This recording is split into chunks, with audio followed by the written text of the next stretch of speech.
बिस्मिल्लाहिर्रहमानिर्रहीम। अस्सलाम वालेकुम dear students, I am Mohammad Ali from channel friends physics. Students, आज हम चैप्टर नंबर 20 का फर्स्ट आर्टिकल एटॉमिक स्पेक्ट्रा पढ़ने जा रहे हैं।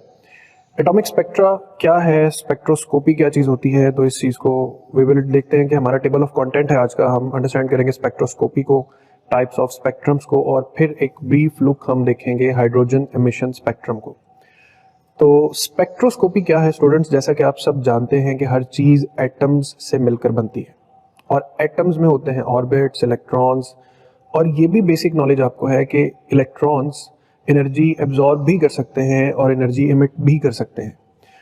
तो स्टूडेंट्स, वेरी इजीली एटम्स से निकलने वाली या एब्जॉर्ब होने वाली एनर्जीज को, लाइट्स को, फोटॉन्स को स्टडी करने के लिए हम जिस ब्रांच ऑफ फिजिक्स का सहारा लेते हैं उसे स्पेक्ट्रोस्कोपी कहते हैं। स्पेक्ट्रो का वर्ड स्पेक्ट्रम से निकला है, ये मैं आगे एक्सप्लेन करता हूँ कि स्पेक्ट्रम क्या होता है। So the definition is the branch of physics which deals with the investigation of wavelengths and intensities. ये आप देख रहे हैं कि यहाँ पे एक फोटोन आ रहा है तो इसकी वेवलेंथ भी है और कितनी अमाउंट में फोटॉन्स आ रहे हैं ये इंटेंसिटी है। Of electromagnetic radiation you simply know better के फोटॉन्स इलेक्ट्रोमैग्नेटिक वेव्स होते हैं, इमिटेड और एब्जॉर्ब बाय एटम्स। ये देखें आपके सामने, ये एब्जॉर्ब भी हो रहा है, एमिट भी हो रहा है, तो इसी चीज की स्टडी का नाम स्पेक्ट्रोस्कोपी है। तो ये पिक्चर अपने माइंड में क्लियर रख लें कि ये स्पेक्ट्रोस्कोपी है, एटम्स जो लाइट एमिट कर रहे हैं, एब्जॉर्ब कर रहे हैं, डन। अब चलते हैं आगे टाइप्स ऑफ स्पेक्ट्रम पे। तो फर्ज करें एक घने बादलों वाला मौसम हो, शदीद बारिश बरस रही हो, दिन का वक्त हो, फिर बारिश बरस के खत्म हो जाए और अचानक धूप निकल आए। तो धूप में अक्सर अगर एक क्रिटिकल एंगल की सिचुएशन क्रिएट हो जाए तो हमें ये 7 रंगों की एक कॉस नजर आती है जिसे हम रेनबो कहते हैं। ये 7 रंगों की कॉस सूरज की वाइट लाइट जब पानी के कतरों में से टोटल इंटरनल रिफ्लेक्शन और डिस्पर्शन सफर करती है तो वो वाइट लाइट अपने कॉन्स्टिट्यूएंट यानी अपने जो कंपोनेंट कलर्स होते हैं उनमें स्प्लिट हो जाती। इसमें 7 कलर्स हैं, वॉयलेट है, इंडिगो है, blue green olive, violet indigo, blue green yellow orange and red, ये कलर्स है। अब इसी स्पेक्ट्रम को गौर से देखें तो हमें वेवलेंथ का भी आइडिया हो जाएगा। देखें, वॉयलेट सबसे नीचे है शॉर्टर पाथ, रेड सबसे ऊपर है लॉन्गर पाथ। तो रेड की वेवलेंथ लॉन्गर होती है, वॉयलेट की वेवलेंथ स्मॉलर होती। तो स्टूडेंट्स, ये जो व्हाइट लाइट से निकलने वाला ये जो सारा रंगों का मजमुआ है, इस मजमुए को स्पेक्ट्रम कहते हैं और ये सूरज का स्पेक्ट्रम है, सोलर स्पेक्ट्रम इसे कहते हैं। अब स्पेक्ट्रम्स की और क्या नेचर्स हैं? और नेचर्स ये है कि किसी भी ब्लैक बॉडी सोर्स है, सूरज एक ब्लैक बॉडी सोर्स है। ब्लैक बॉडी क्या था कि हर वो चीज जो टेम्परेचर रखती है वो रेडिएशन एमिट करती है। तो सूरज क्योंकि बर्निंग ऑब्जेक्ट है, रेडिएशन एमिट कर रहा है, तो उससे निकलने वाला जो स्पेक्ट्रम है वो कॉन्टिन्यूअस स्पेक्ट्रम है, यानी इसमें कोई कलर मिसिंग नहीं है। अब स्टूडेंट्स, हॉट और कोल्ड गैस को जरा गौर से समझिएगा। We all know that gases are made up of atoms. Hot gas लिखा हुआ है यहाँ पर, इसका मतलब ये है कि जब हमने गैस को हीट अप किया है तो गैस के एटम्स ने एनर्जी गेन की है, और एटम्स ने जो एनर्जी गेन की है वो एनर्जी एटम्स एमिट करेंगे और उस एमिटेड एनर्जी को हम किसी ब्लैक स्क्रीन पर ऑब्टेन कर सकते हैं। अब स्टूडेंट्स, यहाँ पर सारे के सारे कलर्स मौजूद नहीं है, कुछ स्पेसिफिक कलर्स हैं। तो उसकी रीजन कि जो हॉट गैस है उसके जो एटम्स हैं उनके सर्टेन एनर्जी लेवल्स हैं, वो एक specific amount of energy emit भी कर सकते हैं और अब्सॉर्ब भी कर सकते हैं। जैसे कोल्ड गैस है, अब कोल्ड गैस के साथ एक बल्ब बना हुआ है, इट मीन्स के कोल्ड गैस है तो इसके सब एटम जो है वो स्टेबल एनर्जी स्टेट में। यहाँ बल्ब से रोशनी निकल रही है और उस रोशनी में से कुछ फोटॉन्स इस गैस के एटम्स को क्या कर रहे हैं, एक्साइट कर रहे हैं, यानी अंदर एब्जॉर्ब हो रहे हैं। इट मीन्स जो एब्जॉर्ब्ड पॉइंट्स हैं, जो एब्जॉर्ब्ड फोटॉन्स हैं, वो हमें यहाँ स्पेक्ट्रम पे नजर नहीं आएंगे, वहां पे ये ब्लैक लाइंस आ जाएंगी। तो इसको हम नाम देंगे एब्जॉर्प्शन लाइन स्पेक्ट्रम का। तो ये एमिशन और एब्जॉर्प्शन ये दोनों बेसिकली लाइन स्पेक्ट्रम्स की कैटेगरीज में आते हैं। आगे चलते हैं तो ये 3 कैटेगरीज मैंने यहाँ पे दे दी है। कॉन्टिन्यूस स्पेक्ट्रम ब्लैक बॉडी का होता है, लाइन स्पेक्ट्रम एटम्स में से एमिट होता है, और बैंड स्पेक्ट्रम मॉलिक्यूलर स्पेक्ट्रा होता है।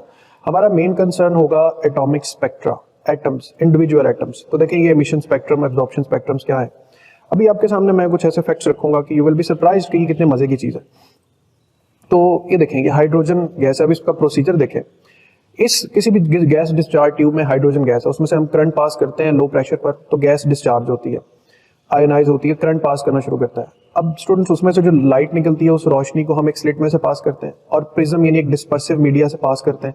तो उस लाइट के सब कंपोनेंट्स अलग अलग हो जाते हैं। उन सब कंपोनेंट्स को यहाँ पर एक बैंड के ऊपर शो किया गया। यहाँ पर ये जो कलर्स अपीयर हो रहे हैं हाइड्रोजन से, जब भी आप गैस डिस्चार्ज वाला एक्सपेरिमेंट करेंगे यही कलर्स एमिट होंगे। इन्हीं कलर्स एमिट होने का मतलब ये है कि ये लाइंस हाइड्रोजन के सिग्नेचर्स कंसीडर होंगी। क्योंकि जब भी जहां भी मतलब कोई कैलिफोर्निया में कोई पाकिस्तान में बैठ के हाइड्रोजन पे एक्सपेरिमेंट करेगा और जब भी लाइट को प्रिज्म से पास करेगा तो यही स्पॉट्स जो है वो उसको अपीयर होते हुए नजर आएंगे। तो जैसे ही ये कलर्स अपीयर होंगे, the person who is doing the experiment वो रिकॉग्नाइज कर लेगा कि ये हाइड्रोजन है। अच्छा, आप सोचें कि अगर ये हाइड्रोजन ऐसा पैटर्न दे सकता है तो क्या बाकी एलिमेंट्स नहीं दे सकते? बिल्कुल दे सकते हैं। और हर एलिमेंट का स्पेक्ट्रम है, इंटरनेट पे अवेलेबल है, उसमें से कुछ पैटर्न मैं आपके सामने रख रहा हूँ कि ये हाइड्रोजन स्पेक्ट्रम है, ये हीलियम का एटॉमिक स्पेक्ट्रा है, ये लिथियम का एटॉमिक स्पेक्ट्रा है, ये बेरिलियम का एटॉमिक स्पेक्ट्रा है, इसी तरह boron, carbon, nitrogen, oxygen, fluorine, neon, ये देखें कितने शार्प लाइंस यहाँ पर अपीयर हो रही हैं। इसी तरह आयरन है, कॉपर, प्लैटिनम, यूरेनियम। और ये नोबल गैसेस को जब हम गैस डिस्चार्ज ट्यूब में उसको करंट पास करते हैं तो दे स्टार्ट ग्लोइंग, और हर गैस अपना एक डिफरेंट कलर जो है वो शो करती है और हम गैसेस को कलर से जो है वो रिकॉग्नाइज कर सकते हैं। नियॉन फ्लैश लैंप्स यूज होते हैं, आर्गॉन लैंप्स यूज होते हैं। तो इन शॉर्ट हर चीज बनी है एटम से। एटम्स की एक्साइटेशन और डी एक्साइटेशन हमें देती है रोशनी, और हर डिफरेंट एलिमेंट के एटम्स मुख्तलिफ तरह की रोशनियां एमिट भी कर सकते हैं और एब्जॉर्ब भी कर सकते हैं। ऑलराइट स्टूडेंट्स, यहां तक आपको क्लियर हो गया। अब हम आते हैं स्पेसिफिकली सिर्फ हाइड्रोजन पर। तो सबसे पहले स्टूडेंट्स हाइड्रोजन को समझ लें। हाइड्रोजन के अंदर इलेक्ट्रॉन्स कितने होते हैं? One single electron. और एनर्जी लेवल्स कितने होते हैं? इनफाइनाइट। एक इलेक्ट्रॉन किसी भी एनर्जी लेवल में स्टे कर सकता है, क्योंकि अगर वो ग्राउंड में हुआ, फर्स्ट एनर्जी लेवल में हुआ तो हम कहेंगे ये ग्राउंड स्टेट हाइड्रोजन एटम है, और अगर वो फिफ्थ स्टेट में हुआ तो हम कहेंगे जी एक्साइटेड स्टेट हाइड्रोजन एटम है। सो चूंकि जो स्टेट्स हैं एनर्जी की वो 1 से इनफाइनाइट तक हैं, तो हमारे पास एक स्पेक्ट्रल सीरीज का कॉन्सेप्ट आता है। वो कॉन्सेप्ट क्या है कि स्टूडेंट्स ये है पहला ऑर्बिट। तो फर्ज करें कि इलेक्ट्रॉन दूसरे से पहले में आता है, तीसरे से पहले में, चौथे से पहले में, पांचवें से पहले में जंप करता है। तो फर्स्ट ऑर्बिट के लिए जो सीरीज है स्पेक्ट्रल सीरीज वो कहलाती है लेमन सीरीज। इस सीरीज के बदौलत जो फोटॉन्स एमिट होते हैं, जैसे 2 से 1 में आएगा तो फोटॉन एमिट होगा, 3 से 1 में आएगा तो भी फोटॉन एमिट होगा, यानी किसी भी ऑर्बिट से 1 में फॉल करेगा इलेक्ट्रॉन तो फोटॉन एमिट करेगा, और वो फोटॉन किस लाइट का होगा? अल्ट्रा वायलेट लाइट का होगा। बाल्मर सीरीज पे आ जाए, यहाँ पे आपको 2 और n लिखा नजर आ रहा है। 2 का मतलब है सेकंड ऑर्बिट में फॉलिंग होगी, n का मतलब है कि 2 से बड़ा ऑर्बिट, जैसे 3 से 2 में, 4 से 2 में, 5 से 2 में, 6 से 2 में कि इलेक्ट्रॉन्स अगर किसी भी ऑर्बिट से सेकंड ऑर्बिट में फॉल करेंगे तो that series will be called Balmer series. और यहाँ पर लिखा क्या हुआ है कि ये विजिबल लाइट्स की सीरीज है, यानी ये विजिबल कलर्स हमें नजर आएंगे, ना अल्ट्रावायलेट नजर आएंगे, ना अल्ट्रावायलेट नजर आएंगे, ना आगे इंफ्रारेड नजर आएंगे। अब अगली तीनों सीरीज है पास्टन, ब्रैकेट और फंड सीरीज।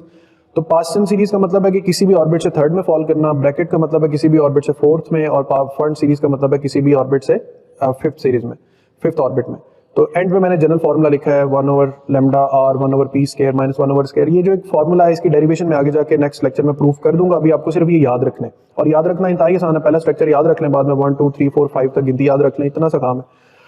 सो ये स्पेक्ट्रल सीरीज हो गई। अच्छा, अब हम आगे इसको यूज करने का तरीका भी देखते हैं। तो इसमें जो R है ये रेडबर्ग्स कांस्टेंट है, इसकी वैल्यू स्टूडेंट्स फिलहाल अपने सामने देख के इसे याद कर लें, रटा लगा लें। ये वैल्यू बनती कैसे है ये मैं आपको नेक्स्ट लेक्चर में ब्रीफली एक्सप्लेन कर दूंगा। अच्छा जी, अब आते हैं हम एक बड़ी इंपॉर्टेंट चीज पर। हम सिर्फ और सिर्फ लेमन सीरीज पिक कर लेते हैं। ध्यान रहे, वीडियो पर गौर से तवज्जो रहे आपकी, हमने कौन सी सीरीज पिक की है? Lyman series. यानी हम सिर्फ इस एक फॉर्मूला से इंटरेक्ट करने लगे। अब इसमें 2 तरह के जंप्स हैं स्टूडेंट्स। देखें, 2 से 1 में आना एक स्मॉल जंप है, और इन्फिनिटी से 1 में आना या 5th से 1 में आना और इवन 6 से 1 में आना एक बिग जंप है। अब आप सबको पता है कि एनर्जी की इक्वेशन क्या होती है? hc/λ। और लैम्डा की इक्वेशन क्या बनेगी? hc/E। अब मेरी बात गौर से सुननी, अगर जंप है स्मॉल यानी एनर्जी कम है तो वेवलेंथ मैक्सिमम होगी। मैं फिर बोल रहा हूं, फिर सुनना है, अगर जंप है छोटा यानी 2 से 1 में इलेक्ट्रॉन फॉल करता है तो स्मॉल जंप है, यानी कम एनर्जी रिलीज होगी। एनर्जी के कम होने से, E के लेस होने से वेवलेंथ ग्रेटर होगी। दूसरी बात, अब अगर जंप बड़ा है, ये जैसे ये वाली लाइन बिग जंप जहां पे लिखा है, तो ज्यादा एनर्जी रिलीज होगी, उसकी वजह से जो वेवलेंथ है वो मिनिमम यानी शॉर्टर वेवलेंथ होगी। So when we have lambda maximum we will go towards small jump, when we have minimum wavelength we will go towards a big jump. अब ये स्मॉल और बिग जंप का case क्या है, तो अगले स्लाइड में मैं आपको दिखाता हूं कि ये लेमन सीरीज को हमने सिलेक्ट किया। अब लैम्डा मैक्सिमम का मतलब क्या है? लैम्डा मैक्सिमम का मतलब ये है कि स्टूडेंट्स हम पहले ये सीरीज लिख देंगे। स्मॉल जंप का मतलब है कि जो n है उसकी वैल्यू क्या होनी चाहिए? 2 होनी चाहिए। तो स्मॉल जंप की वैल्यू के लिए हम लेमन सीरीज में n को 2 लेंगे। 2 पुट किया, 2 को सॉल्व किया तो लैम्डा मैक्सिमम का आंसर है 4/3r। अब इसको सॉल्व करें तो आप इसे माइक्रोमीटर्स में, नैनोमीटर्स में चेंज कर सकते हैं, इसमें कोई इतना रॉकेट साइंस नहीं है। अच्छा, लैम्डा मिनिमम पे आ जाए। लैम्डा मिनिमम के लिए जंप क्या चाहिए था, बड़ा। मैंने ये देखें, ये वाला part lambda maximum small jump की तरफ सॉल्व किया है और लैम्डा मिनिमम का पार्ट बिग जंप की तरफ सॉल्व किया। तो बिग जंप का मतलब है कि इलेक्ट्रॉन इन्फिनिटी से 1 में आए। ये देखिए n इन्फिनिटी है, यहाँ पे 1/∞ 0 होता है, तो लैम्डा मिनिमम का आंसर आ गया है 1/r। तो ये काम मैंने क्यों बताया आपको स्टूडेंट्स के हर सीरीज की एक मैक्सिमम और मिनिमम वेवलेंथ होती है। बाल्मर की भी है, पास्टन की भी है, ब्रैकेट फंड, सबकी एक अदद मैक्सिमम वेवलेंथ होती है और एक अदद मिनिमम वेवलेंथ होती है। सो इस प्रोसीजर को, इसका स्क्रीनशॉट्स लें, इसे प्रैक्टिस करें। सिर्फ मेरे कहने पर एक सीरीज प्रैक्टिस कर लें स्टूडेंट्स, आप हर सीरीज का मैक्सिमम मिनिमम फाइंड कर सकते हैं। छोटा सा सोल्यूशन क्या है, लैम्डा मैक्सिमम है फॉर एग्जांपल, इसमें अगर लेमन सीरीज है तो यहाँ 1 है ना, तो यहाँ 2 पुट करना है। फर्ज करें ये बाल्मर सीरीज है, यहाँ 2 है ना, तो यहाँ 3 पुट कर दे, 3 है तो 4 कर दे, 4 है तो 5 कर दे, 5 है तो 6 कर दे। और लैम्डा मिनिमम के लिए वेरी सिंपल सोल्यूशन, n की जगह पे हर स्पेक्ट्रल सीरीज के फॉर्मूला इन्फिनिटी पुट कर दें, आपको ये वाली पार्ट सॉल्व ही नहीं करना पड़ेगा। अब आते हैं अगली स्लाइड पर, जो मैंने काम मैं आपसे करवाना चाह रहा था वो मैंने आपको खुद ही करके दे दिया सारा, कि Lyman, Balmer, Paschen, Brackett Pfund, ये उनके फॉर्मूलाज हैं, उनकी क्या स्मॉलेस्ट वेवलेंथ है, उनकी क्या लॉन्गेस्ट वेवलेंथ है और उसमें n को पुट क्या करना है। फिर एक और भी मैंने आपको गिफ्ट कर दी है चीज के मैक्सिमम और मिनिमम वेवलेंथ की रेशो। जैसे लेमन सीरीज में मैक्सिमम और मिनिमम की वेवलेंथ 4/3 बनती है, बाल्मर में 9/5 है, 16/7, 25/9, 36/11 ये फंड सीरीज में। तो ये ऑब्जेक्टिव्स के लिए, खासकर एंट्री टेस्ट में जब आप इन्वॉल्व होंगे, एंट्री टेस्ट में जाएंगे, तो ये सीरीज आपको बहुत जो है वो फायदा देगी। और ये नाम याद रखने के, Lyman belongs to ultraviolet, Balmer belongs to visible, Paschen belongs to infrared, बाकी सारे इंफ्रारेड रीजन में आते हैं, वो एनर्जी जो है वो फिर कम से कम तर होती चली जाती। तो खुलासा मेरी सब बातों का ये है, एटम्स एनर्जी एब्जॉर्ब भी कर सकते हैं, एमिट भी। इसी प्रोसीजर को हम स्पेक्ट्रोस्कोपी में स्टडी करते हैं। Atomic spectra basically line spectra है, हर एटम के, हर एलिमेंट के अलग सिग्नेचर्स हैं, अलग लाइट पैटर्न्स हैं, वो डिपेंड करते हैं उनके एनर्जी लेवल्स पर, उनके ऑर्बिटल लेवल्स पर। डन। इसी तरह हाइड्रोजन के लिए सिर्फ काम करेंगे तो स्पेक्ट्रल सीरीज है, लेमन से लेकर फंड सीरीज तक है, 1 to 5 है। इसमें मैक्सिमम कैसे फाइंड करते हैं, मिनिमम कैसे फाइंड कर सकते हैं स्टूडेंट्स, आई वुड लव कि आप इस चीज को अच्छी तरह ग्रैब करें। बहुत आसान कॉन्सेप्ट है, प्रैक्टिस करेंगे, practice will make you perfect. Students, आज हम एक बड़ा ब्रीफ डिटेल टॉपिक पढ़ने जा रहे हैं, बोहर एटॉमिक मॉडल। इस टॉपिक में हम पूरी तफसील से जितना बोहर मॉडल के पोस्टुलेट्स हैं, जितनी क्वांटाइज रेडियाई की डेफिनेशंस हैं और जिस हद तक उसकी एनर्जी कैलकुलेशंस हैं, वो सब करेंगे। सो स्टे कनेक्टेड, लेक्चर पूरा सुनिएगा ताकि आपको कनेक्टिविटी ऑफ डॉट्स की समझ आए कि किस तरह चीज़ें कनेक्ट होती हैं। तो ये हमारा आज का कंटेंट है, 5 पार्ट्स में हम इसको स्टडी करेंगे कि हिस्टोरिकल बैकग्राउंड क्या है, पोस्टुलेट्स ऑफ बोहर मॉडल क्या है, quantised radii, quantised energy and then finally atomic spectra. तो एक शॉर्ट सी लुक हिस्टोरिकल बैकग्राउंड पर कि एटॉमिक थ्योरी का हिस्टोरिकल बैकग्राउंड क्या है। स्टूडेंट, जैसे आपने पढ़ रखा है, डेमोक्रेटस ने सबसे पहला एटोमास का कॉन्सेप्ट दिया कि स्मॉलेस्ट इंडिविजिबल पार्टिकल। फिर दरमियान में अरिस्टोटल को थोड़ा सा जुनून चढ़ा, उसने कहा नहीं जी एटॉमिक थ्योरी तो ठीक नहीं है, ये 5 एलिमेंट्स की थ्योरी है, फायर, अर्थ, एयर, वाटर और एक 5th एलिमेंट जिसे ईथर भी कहा जाता है, उसने वो प्रपोज किया था जो इन सब एलिमेंट्स को इकट्ठा रखता है। खैर, अरिस्टोटल को मैंने इसलिए हाईलाइट किया कि इसका एटॉमिक थ्योरी से कोई ताल्लुक नहीं है। फिर स्टूडेंट्स, जॉन डॉल्टन ने दोबारा डेमोक्रेटस के थ्योरी को जो है वो टेकअप किया और बहुत अच्छे कॉन्सेप्ट्स, आइडियाज दिए कि everything is made up of atoms and atoms of every element is different. J Thomson ने एटम में इलेक्ट्रॉन, रदरफोर्ड ने प्रोटॉन और जेम्स चैडविक ने न्यूट्रॉन डिस्कवर करके एटम का बेसिक स्ट्रक्चर जो है वो कंप्लीट कर दिया। जे थॉमसन ने जब इलेक्ट्रॉन डिस्कवर किया ना स्टूडेंट्स, तो उसने एक मॉडल दिया जिसे प्लम पुडिंग मॉडल, बादामों वाली खीर जैसा मॉडल कह सकते हैं कि एटम एक बादामों की खीर का प्याला है, उसमें जहाँ जहाँ बादाम है तो वो बेसिकली इलेक्ट्रॉन्स वहाँ मौजूद हैं। खैर, ये तो एक बहुत अनसोफिस्टिकेटेड सा मॉडल था। रदरफोर्ड ने जब प्रोटॉन डिस्कवर किया तो he presented a solar system like model कि प्रोटॉन सेंटर में है और उसके गिर्द इलेक्ट्रॉन्स जो है वो रिवॉल्व करते हैं। जेम्स चैडविक ने न्यूट्रॉन डिस्कवर किया। फिर इन सब आइडियाज़ को लेकर नील बोहर ने जो बहुत अहम काम किया था वो ये कि क्वांटम मैकेनिक्स के बेसिस पर, यानी डी ब्रोगली हाइपोथेसिस की अजम्पशन पर एटॉमिक मॉडल को थोड़ा सा यूँ कह लें जिद्दत बख्शी, और उसी मॉडल में हमने ऑल्ट्रेशंस करके साइंटिस्ट ने क्वांटम मैकेनिकल मॉडल जो लेटेस्ट एक्सेप्टेड मॉडल है वो प्रेजेंट किया। तो स्टूडेंट्स, ये तो हो गया हिस्टोरिकल बैकग्राउंड। अब आते हैं मॉडल पर, बोहर एटॉमिक मॉडल पर। तो इसके 3 पोस्टुलेट्स हैं। First postulate, very simple. An electron bound to the nucleus in an atom can move around the nucleus in certain discrete orbits without radiating. अब यहाँ पर ये वर्ड विदाउट रेडिएटिंग क्यों आ गया भाई? आराम से कहते थे कि इलेक्ट्रॉन्स बस घूमता है। तो स्टूडेंट्स, उसकी वजह ये है कि जो रदरफोर्ड ने मॉडल दिया था तब डी ब्रोगली हाइपोथेसिस नहीं था। हमें नहीं पता था कि इलेक्ट्रॉन एज अ वेव भी बिहेव कर सकता है। So we only treated it like a particle. अब एक चार्ज पार्टिकल है, वो चार्ज पार्टिकल जब रिवॉल्व कर रहा है तो अकॉर्डिंग टू इलेक्ट्रोमैग्नेटिक थ्योरीज वो एनर्जी मुसलसल रेडिएट करेगा and it will finally fall into the nucleus. अब बात जो है वो बिल्कुल गोलमोल सी हो जाती कि आज हम मानते ये भी है कि इलेक्ट्रॉन रिवॉल्व करता है, लेकिन ये चीज़ पॉसिबल नहीं है कि इलेक्ट्रॉन रिवॉल्व करते करते न्यूक्लियस में गिर जाए। तो ये रदरफोर्ड के मॉडल में थोड़ी सी खामियां थी। बोहर मॉडल में ये अच्छाई थी कि उसने डी ब्रोगली हाइपोथेसिस को कैश किया और उसने कहा जी इलेक्ट्रॉन जो है they have dual characteristics, they have wave behaviour, they have particle behaviour. So जो वेव बिहेवियर है उसकी वजह से इलेक्ट्रॉन अपने ऑर्बिट से बाउंड रहता है, इलेक्ट्रॉन एनर्जी रेडिएट नहीं करता। आगे इस चीज़ को और ज़्यादा एलेबोरेट करूंगा मैं। तो थर्ड पॉस्टुलेट्स में से सेकंड और most important postulates, only those orbits are allowed for which the angular momentum is integral multiple of h/2π। बात बड़ी बोरिंग सी है ना, लेकिन अब एक सैंपल देता हूँ। एटम्स की दुनिया में आप हर जगह पे खड़े नहीं हो सकते। जैसे आप जहाँ पर बैठे हैं, मैं आपसे कहूँ कि आप अगर यहाँ बैठे ना तो इसके बाद आप जाके सिर्फ सोफे पे बैठ सकते हैं, आप दोबारा इन सोफे और चेयर के दरमियान कहीं पे एग्जिस्ट भी नहीं कर सकते। सोचें आपके लिए ज़िंदगी कैसी होगी कि आपको कुर्सी से जंप करके सीधा सोफे पे जाना हो, फिर सोफे से जंप करके सीधा बेड पे गिरना हो, यानी फर्ज करें कि दरमियान में कोई चीज़ है ही नहीं जिसपे आप सहारा ले सकें। अब ये बात एटॉमिक वर्ल्ड में एक रीढ़ की हड्डी की बुनियाद रखती है कि एटम्स के अंदर सिर्फ कुछ जगहें ऐसी होती हैं जहां पर इलेक्ट्रॉन रह सकता है, बैठ सकता है, और वो जगहें ऐसी जगह होती हैं जिनका मोमेंटम, एंगुलर मोमेंटम h/2π हो, इससे डबल हो, इससे ट्रिपल हो, इससे क्वाड्रपल हो।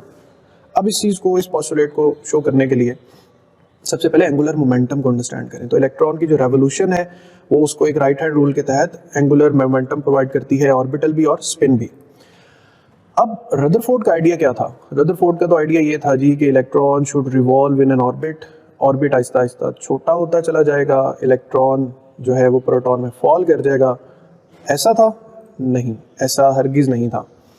अब हम देखते हैं कि एक्चुअल पिक्चर क्या है। तो स्टूडेंट्स, प्रोटॉन के इर्द गिर्द सर्टन एनर्जी लेवल्स हैं जहां इलेक्ट्रॉन रिजाइड कर सकता है। जैसे फर्स्ट ऑर्बिट है तो इसका एंगुलर मोमेंटम होना चाहिए है 1 times of h/2π, so it will revolve in this orbit.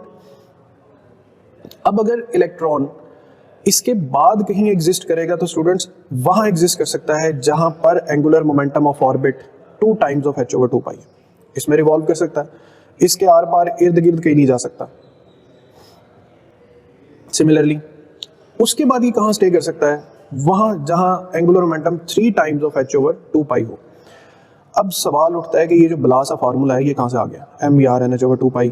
तो इसको देखते हैं, इसको कैसे सॉर्ट आउट करना है हमने। तो क्वांटाइजेशन में हमें क्या अंडरस्टैंड करना है स्टूडेंट्स?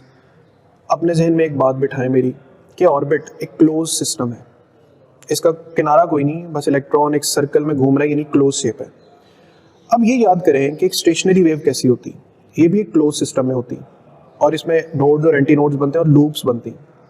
तो फर्ज करें हमारे पास जो ऑर्बिट की लेंथ है वो L है और इलेक्ट्रॉन्स उसमें n वेवलेंथ्स क्रिएट करने की एबिलिटी रखता है। तो पूरी जो लेंथ, ऑर्बिट की लेंथ है, चूंकि ऑर्बिट बाउंड है तो उसमें स्टेशनरी वेव बनेगी, प्रोग्रेसिव नहीं बनेगी। अब इस पूरी लेंथ L में n नंबर ऑफ वेवलेंथ्स जो है वो इलेक्ट्रॉन क्रिएट कर सकता है। अब इमेजिन करें कि हम इस पूरे ऑर्बिट को एक सर्कुलर शेप में ट्विस्ट कर देते हैं, राउंड अप कर देते हैं। छोटा सर्कल है, ये बड़ा सर्कल है, इसमें ज़्यादा नंबर ऑफ वेवलेंथ्स हैं। अब सर्कल की जो लेंथ होती है क्या वो 2πr होती है? बिल्कुल होती है। तो हम इसी लेंथ L को क्या लिख सकते हैं? 2πr। साथ क्या लिखा हुआ है? n lambda. तो स्टूडेंट यहाँ से लैम्डा की इक्वेशन क्या बन गई? 2πr divided by n। तो ये तो एक स्टेशनरी वेव आइडिया से हमने कॉन्सेप्ट ले लिया कि ऑर्बिट बाउंड है सर्कुलर शेप में और electron as a wave behave करेगा, तो ऑब्वियसली वो स्टेशनरी वेव बनाएगा, प्रोग्रेसिव नहीं बनाएगा। डन, चलते हैं आगे। सो स्टूडेंट्स यहाँ से पिक करते हैं lambda is equal to 2πr/n और जो डी ब्रोगली इक्वेशन है lambda is equal to h/mv। ये दोनों वेवलेंथ्स की इक्वेशन हम आपस में करेंगे कंपेयर लाइक दिस कि 2πr/n is equal to h/mv। Now यहाँ से इक्वेशन क्या बनी? mvr एक फिजिकल क्वांटिटी बन गई ना, mvr एंगुलर मोमेंटम बन गया। किसके इक्वल आ रहा है? n/2π के। mvr को हम क्या कह सकते हैं? l angular momentum, n/2π। अब यहाँ से जो h/2π है ना स्टूडेंट्स, इसे क्वांटम मैकेनिक्स में h कट भी पढ़ते हैं और इसे यूं लिखते हैं l is equal to NH cut. अब मैं आपको आसान लफ्जों में बता रहा हूँ, किसी भी एक सिंगल इलेक्ट्रॉन ऑर्बिट जो होगा उसका एंगुलर मोमेंटम 1h कट हो सकता है, उसके बाद 2h कट हो सकता है, फिर 3 हो सकता है, 1.5 नहीं हो सकता। इंटेग्रल मल्टीपल होना चाहिए h कट का। तो यहाँ तक आपको मैंने ये समझाया कि ये फॉर्मूला कैसे बिल्ड होता है और इसकी आगे बड़ी अहमियत है, ये बहुत ज़्यादा इस्तेमाल होगा आगे जाकर। तो थर्ड पोस्टुलेट है कि whenever electron makes a transition from high energy state to low energy state, it emits a photon of energy। बहुत आसान है, कई दफ़ा पढ़ चुके हैं आपके, इलेक्ट्रॉन हायर एनर्जी स्टेट में है, जैसे ही ये लोअर एनर्जी स्टेट में फॉल करता है ये इमिट करता है एक फोटोन ऑफ एनर्जी, और जब एब्जॉर्ब करेगा तो ये चला जाएगा हायर एनर्जी स्टेट में।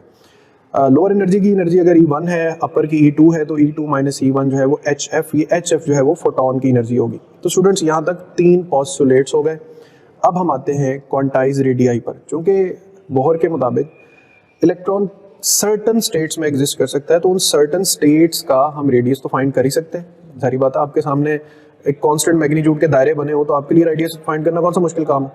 लेकिन उसके लिए हमें किस मैथमेटिक्स पे काम करना पड़ेगा, तो चले उसके लिए स्टूडेंट्स आपको सबसे पहले अपने माइंड में कूलम फोर्स ग्रैप करनी पड़ेगी कि कूलम फोर्स क्या होती है। KQ1 Q2 over R²। अगर हम इलेक्ट्रॉनिक चार्जेस पे देखें, इलेक्ट्रॉन प्रोटॉन का चार्ज मैग्नीट्यूड E होता है, तो Q1 Q2 की जगह E² आ जाएगा, R² एज इट इज आ जाएगा। सेंट्रीपिटल फोर्स क्यों? क्योंकि इलेक्ट्रॉन रिवॉल्व करता है, तो रेवोल्यूशन से ताल्लुक रखने वाली फोर्स सेंट्रीपिटल होती है, mv² ओवर R। सॉरी, यहाँ पे R² नहीं आएगा, यहाँ पे सिर्फ R आएगा। तो नेक्स्ट फॉरवर्ड चलते हैं कि quantize energy, quantize radii. Number 1 के इलेक्ट्रॉन रिवॉल्व कर रहा है ऑर्बिट में, 2 फोर्सेस बैलेंस हो रही हैं, इलेक्ट्रिक और सेंट्रीपिटल। तो मेरे क्लिक्स पर आपको डेरिवेशनल स्टेप्स मिलते जाएंगे। स्टूडेंट्स कनेक्टेड रहना है लेक्चर से। FE के नीचे KE² ओवर RN², FC के नीचे mv² ओवर RN। अब सवाल उठता है ये n क्यों लगाया? तो देखिए स्टूडेंट्स, हम कौन सा एक ऑर्बिट के लिए काम कर रहे हैं, हमें कई ऑर्बिट्स की रेडियस चाहिए, कई ऑर्बिट्स में इलेक्ट्रॉन्स की वेलोसिटीज चाहिए, तो इसलिए हमने n लिख के जनरलाइज कर लिया। अब यहाँ से देखें कि कैंसलेशन में Rn से एक Rn कैंसिल हो जाएगा, तो equation will remain this, KE² over RN और mvn²। हमें चूंकि रेडियस की इक्वेशन बनानी है तो हम Rn को सेपरेट कर लेते हैं, KE² को जो है वो ऊपर रख के mvn² को डिवाइड कर देते हैं, ये इक्वेशन बन जाएगी। खुद भी आपने साथ साथ ये स्टेप करते रहना है। अब इसमें देखिए K इलेक्ट्रिक कांस्टेंट है, E चार्ज है, M मास है, तीनों हमें पता होते हैं। हमें क्या नहीं पता? हमें इलेक्ट्रॉन की वेलोसिटी नहीं पता। तो वेलोसिटी फाइंड करने के लिए स्टूडेंट्स हम इसी डी ब्रोगली हाइपोथेसिस के थ्रू जो हमने फॉर्मूला डिराइव किया था उस पर आते हैं कि angular momentum is equal to NH over 2 pi. तो यहाँ से हम V को सेपरेट कर लेते हैं और फिर इसी इक्वेशन का स्क्वायर ले लेते हैं, n² h² 4 pi square m² Rn² done. अब ये Vn² हम इस Vn² की जगह पुट कर देंगे, तो ये हमने पुट किया। उससे अगले स्टेप में m से m एक m कैंसिल हो गया, इक्वेशंस को थोड़ा सा सिंप्लीफाई कर लिया। यहाँ से आपको थोड़ा सा खुद अपने हाथ हिलाने होंगे, जरा मैथ्स थोड़ी सी आप यहाँ से सॉल्व कर लीजिएगा। अच्छा, इसके बाद स्टूडेंट्स एक r से एक r कैंसिल हो रहा है, ये बच गई इक्वेशन। अब यहाँ से Rn को यहीं पे रहने देंगे हम, बाकी सारी इक्वेशन दूसरी तरफ। तो Rn is equal to n² h² और 4 पाई स्क्वायर m KE²। इसमें जो n है ये एक अलग दुनिया समझ लें, h 4 पाई m KE ये सारे कॉन्स्टेंट्स हैं। इनको अगर हम कैलकुलेट कर लें अलग से और n² को अलग रख लें, तो इस सारे ब्रैकेट टर्म को कैलकुलेट करने पे आंसर आता है 0.053 नैनोमीटर्स, और ये है फर्स्ट ऑर्बिट का radius.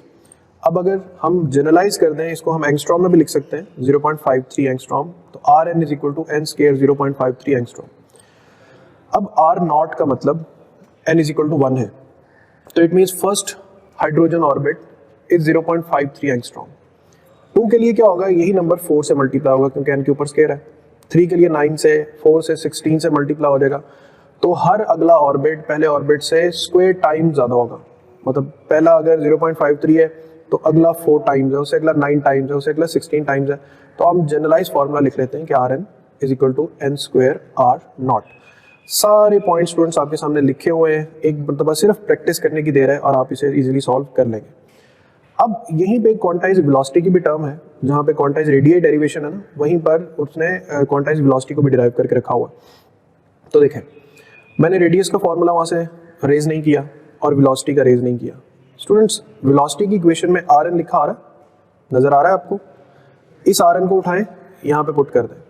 When you will put this Vn² की वैल्यू में Rn² वैल्यू पुट करेंगे लाइक दिस, तो यू विल गेट दिस।